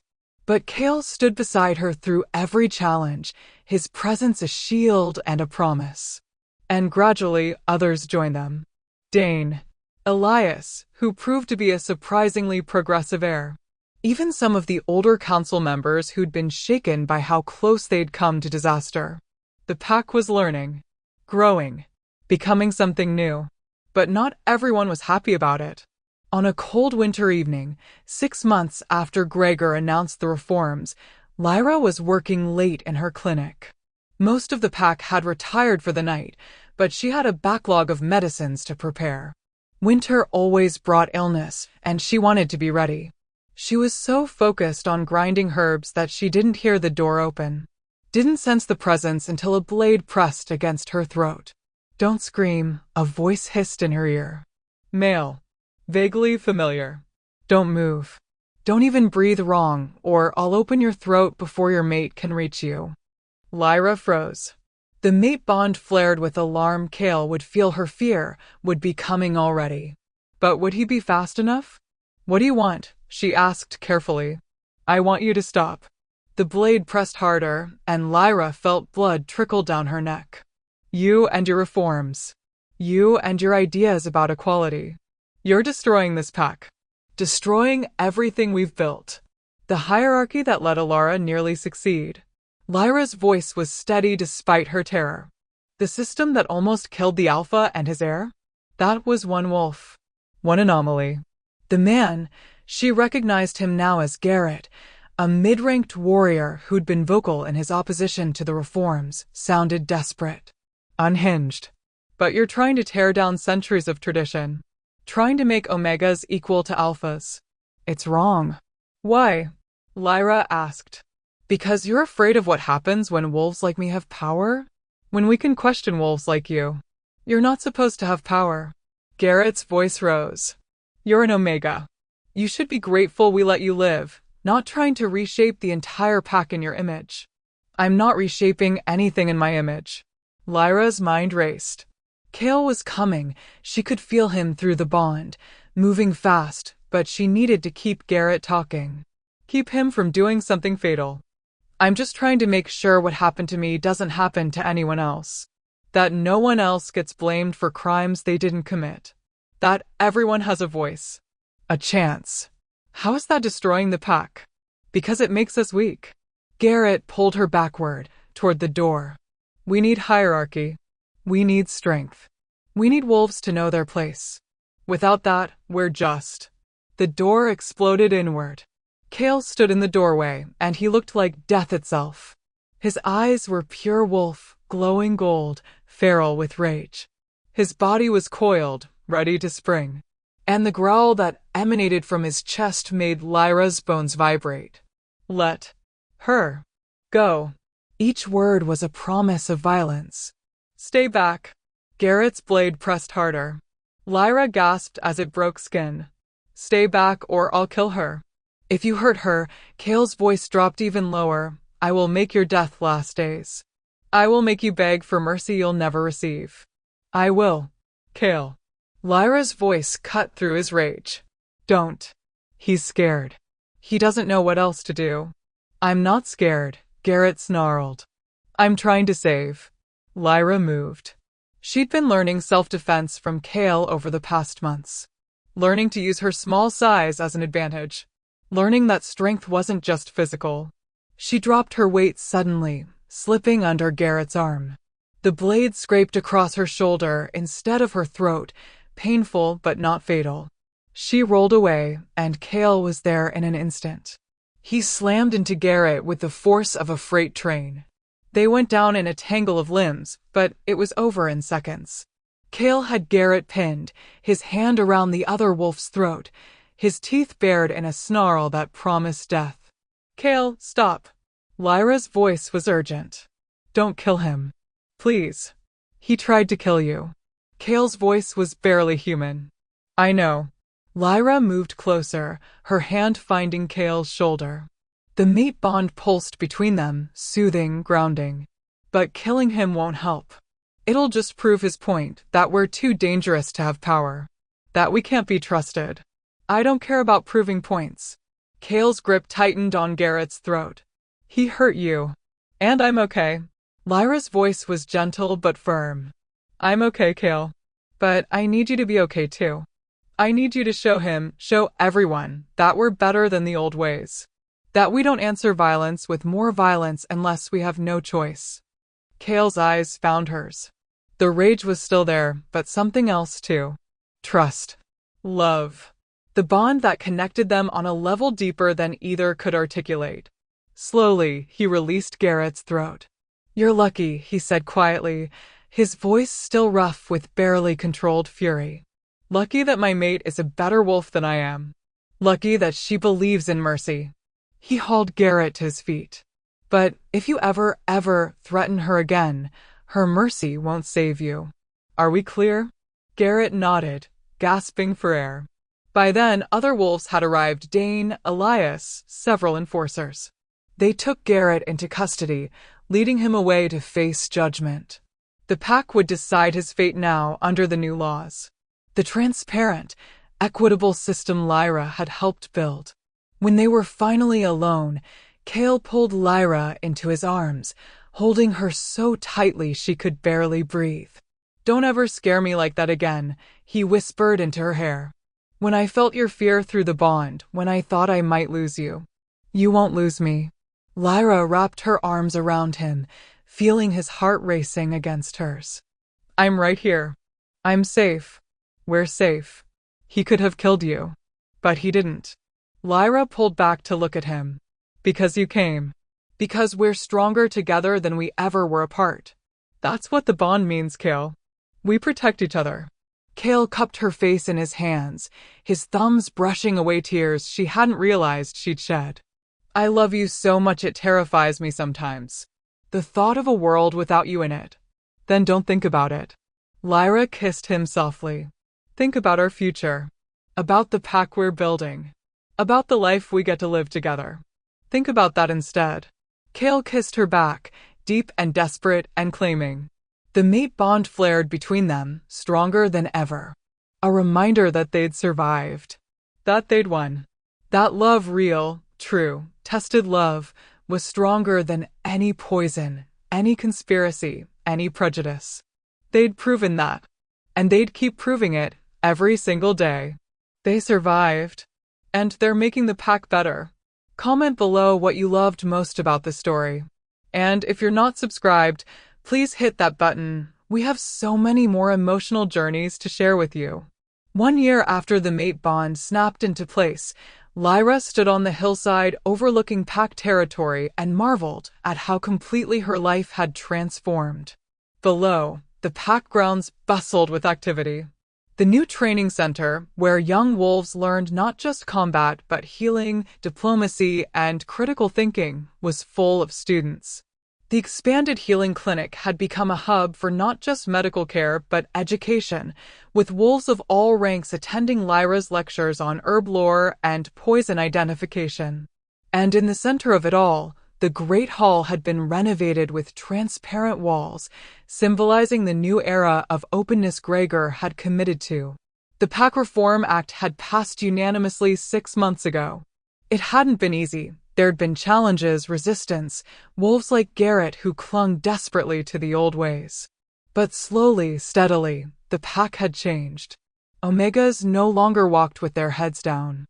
Enforcers were trained in restraint as much as combat. And the council now included representatives from every rank, ensuring that all voices were heard. It was everything Lyra had dreamed of but never dared hope for. Beautiful, isn't it? Cale's arms wrapped around her from behind, pulling her back against his chest. His chin rested on her shoulder, and Lyra felt the contentment radiating through their bond. Our pack. Our home. Our pack, Lyra repeated, smiling. I still can't believe it sometimes. That I'm not just surviving here anymore. I'm actually living. You're thriving. Cale turned her in his arms so they were face to face. You've trained 15 new healers. Revolutionized the pack's approach to medicine and justice. Saved countless lives. His expression grew tender. And you've made me happier than I ever thought possible. Lyra reached up to trace the scar on his jaw, a memento from the fight that had nearly killed them both. We made each other happy. That's how this works, remember? Together. Together, Cale agreed, kissing her softly. They stood like that for a long moment, wrapped in each other and the warm spring breeze. The mate bond hummed between them, no longer the violent, desperate thing it had been in those early days, but something deeper. Steady. Unshakable. I have something to tell you, Lyra said finally, pulling back slightly. Cale's eyes searched hers, a hint of concern flickering in their amber depths. What's wrong? Nothing's wrong. Lyra's smile grew. Actually, something's very, very right. She took his hand and placed it on her stomach. I'm pregnant, Cale. We're going to have a pup. Cale froze. His eyes went wide, and for a moment he just stared at her like he couldn't process the words. Then his face transformed, pure joy breaking through his usually controlled expression like sunrise. A pup? His voice was rough with emotion. We're having a pup? In about 6 months, according to the healer. Lyra was crying now, happy tears streaming down her face. I found out yesterday. I wanted to wait for the perfect moment to tell you, and this felt. Cale kissed her, cutting off her words. It was a kiss filled with every emotion he struggled to express: love, gratitude, wonder, fierce protectiveness. When he finally pulled back, his own eyes were wet. A pup, he repeated, like he was testing the word. His hand splayed across her stomach reverently. Our pup. Are you happy? Lyra asked, though she could feel his joy through the bond. Happy doesn't begin to cover it. Cale's laugh was shaky. Terrified. Amazed. Grateful. He pressed his forehead to hers. A year ago, I was the Alpha's executioner. Alone. Empty. Ready to destroy you because I was ordered to. And now, he swallowed hard. Now I have everything. A mate I love more than my own life. A purpose beyond violence. And a family. We have a family, Lyra corrected. You, me, and this little one. She covered his hand with hers. Our own little pack. Our own little pack, Cale echoed. Then his expression shifted to something fierce and protective. They're going to grow up in a different world than we did. A better one. Where rank doesn't determine worth. Where omegas are valued. Where strength means more than just physical power. We'll make sure of it, Lyra promised. We're already making sure of it. That evening, they announced the pregnancy at a pack gathering. The response was overwhelming, cheers and congratulations, wolves coming forward to offer blessings and gifts. Alpha Gregor clasped Cale's shoulder with genuine warmth, while Elias promised to be the best uncle the pup could ask for. Even Dane, stoic as always, cracked a smile and muttered something about teaching the pup proper combat techniques. But it was the Omegas who moved Lyra most. They gathered around her, eyes shining with hope and pride. Because this wasn't just Lyra and Cale having a pup. This was proof that their world had changed. That an Omega could mate an enforcer, a beta, and raise their child with dignity and respect. That anything was possible now. Late that night, after the celebrations had died down and they'd returned to their quarters, larger now, befitting Cale's position as beta, but still cozy and filled with Lyra's healing herbs, they lay in bed together. Cale's hand resting protectively on Lyra's stomach. Tell me what you're thinking, Lyra said softly. I'm thinking about the first time I saw you. Cale's voice was quiet in the darkness. Chained. Terrified. Certain you were going to die. And I'm thinking about how I was supposed to be your executioner. How close I came to following those orders without question. But you didn't. Lyra turned to face him. The bond stopped you. The bond showed me the truth. Cale's thumb brushed across her stomach. That you were everything I didn't know I needed. That mercy wasn't weakness, it was the greatest strength of all. He paused. You changed me, Lyra. Fundamentally. The wolf I was a year ago wouldn't recognize the wolf I am now. Good, Lyra said fiercely. Because I love the wolf you are now. The one who chose compassion over cruelty. Who stood beside me when everyone else wanted me dead. Who helped me change an entire pack's culture because he believed it was right. We changed it together, Cale corrected. I was just the muscle. You were the vision. We complemented each other. Lyra kissed him softly. That's what makes us strong. Not that we're the same, but that we're different in ways that fit perfectly. Like a key and a lock, Cale murmured. Like the moon and the tide, Lyra countered. Like a knife and its sheath. Like a wound and its cure. They smiled at each other in the darkness, playing their game. Finding metaphors for what they meant to each other. For the bond that had started as violence and transformed into the greatest gift either had ever received. I love you, Cale said simply. More than I have words for. I love you too, Lyra replied. And I'm so grateful the moon chose you for me. Even if the path to get here was terrifying. Especially because the path was terrifying, Cale said. Because it means we fought for this. We earned it. No one can take it away from us. No one would dare, Lyra said with a small laugh. Not with the pack's beta and head healer as parents. Our pup is going to be the most protected wolf in the territory. Damn right they are. Cale's voice held a note of steel. Then it softened. But we'll also teach them to be kind. Compassionate. To question authority when it's wrong. To stand up for those who can't stand up for themselves. He paused. We'll teach them to be like you. And strong, Lyra added. Brave. Loyal. We'll teach them to be like you too. Then they'll be perfect, Cale said.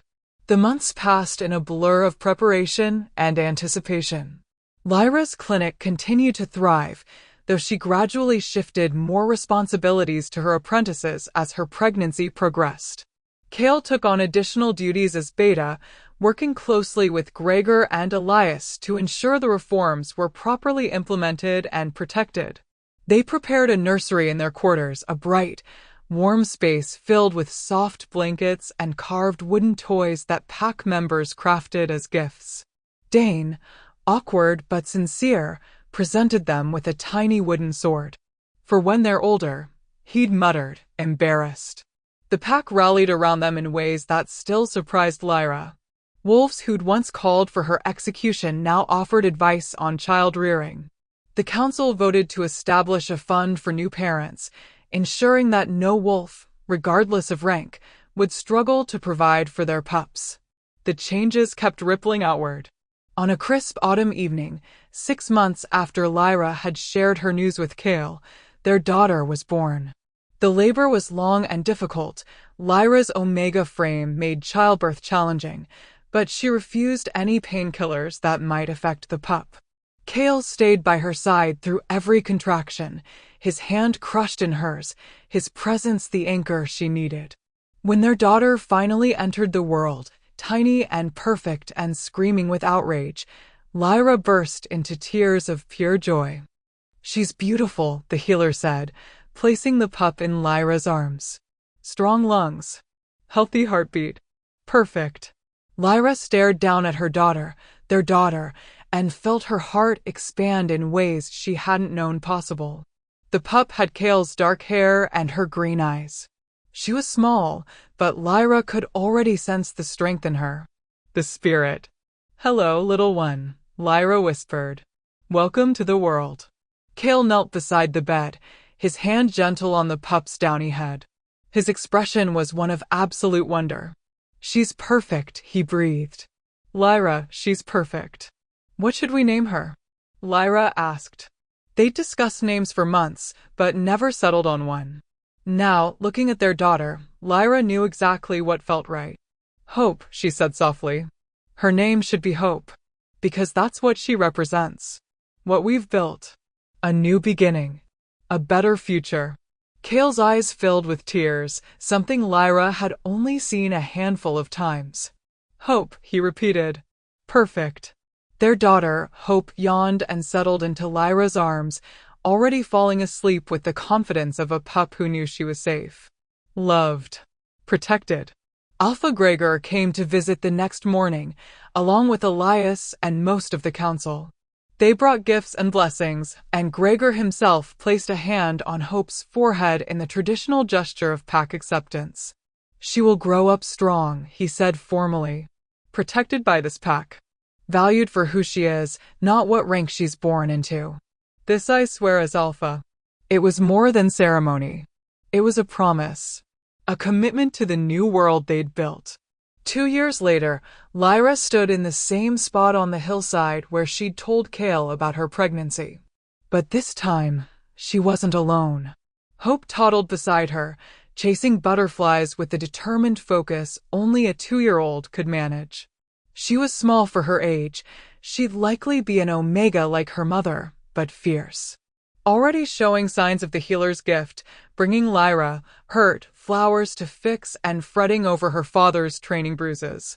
Cale appeared at the crest of the hill, back from a patrol. Hope squealed with delight and ran to him, her little legs pumping. He caught her and swung her high, her laughter ringing out across the valley. "Daddy, Daddy, I caught a butterfly." "Did you?" Cale's voice was full of exaggerated wonder. "Was it a big one?" "Huge." Hope spread her arms as wide as they would go. "This big? That's amazing, little wolf." Cale kissed her nose and set her down. "Why don't you go show Mama?" Hope ran back to Lyra, chattering about her butterfly adventure. Lyra listened with a smile, her heart full to bursting. This was her life now. Not surviving. Not hiding. Not making herself small. Living. Thriving. Building something beautiful with a mate who'd been meant to destroy her, but had chosen to love her instead. "I was thinking," Cale said, joining them and pulling Lyra against his side. "About where we started. About that day in the punishment circle." "Don't," Lyra said softly. "That's behind us." "I know. But I want to remember it anyway." Cale's voice was thoughtful. "Because it reminds me of how close we came to losing everything. How easily I could have followed orders. How the moon had to literally throw us together to make me see what I was about to destroy. The moon knew, Lyra said simply. She knew we needed each other. That we'd make each other better. Stronger. The moon was right. Kale watched Hope chase another butterfly, his expression soft. Look at what we've built. A family. A new pack culture. A future worth fighting for. He turned to Lyra. I was sent to punish you. To break you. To cast you out to die. Instead, you claimed me, Lyra finished. Instead, I claimed you, Kale agreed. And you claimed me right back. Saved me from a life of empty violence. Gave me purpose. Gave me love. Gave me everything. We gave each other everything, Lyra corrected. She stood on her toes to kiss him. That's what mates do. We save each other. Hope ran back to them, throwing her arms around both their legs. Love you, Mama. Love you, Daddy. We love you too, little wolf, Lyra and Kale said together.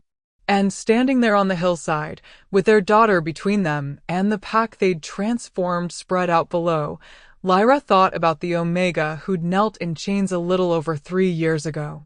The wolf who'd been certain she would die. Who'd never imagined she could be loved, valued, cherished. That Omega was gone. In her place stood a healer, a reformer, a mother, a mate. A wolf who'd taken the worst moment of her life and transformed it into something beautiful. Who'd looked at an executioner and seen a partner. Who'd faced down death and chosen to live fiercely, fully, without apology. What are you thinking? Kale asked softly. Lyra smiled. I'm thinking that sometimes the worst things that happen to us lead to the best things we'll ever have. I'm thinking that I wouldn't change a single moment of our story, not even the terrifying parts. Because they led us here. To this. To us. To our family, Kale added. To our family, Lyra agreed. Hope tugged on their hands. Come on. I want to show you the big rock I found. They let her lead them down the hillside, toward home, toward the life they'd built together. Toward the future they'd fight to protect for as long as the moon lit the sky. Kale had been sent to punish her. Instead, he'd claimed her. And together, they'd claimed something even more precious, a love that had survived poison, conspiracy, and death itself. A love that had transformed not just themselves, but an entire pack. A love that would endure forever. I'm literally sobbing happy tears. What an incredible journey from that terrifying punishment circle to this, a family, a transformed pack, and a love that conquered everything. What was your favorite moment in this story? Drop it in the comments below. And if you loved this emotional roller coaster, please hit that subscribe button and turn on notifications so you never miss another story. Thank you so much for being here, for reading, for being part of this amazing community. You all mean the world to me. Until next time, keep believing in love, keep fighting for what's right, and remember, sometimes the worst moments lead to the most beautiful endings. Love you all.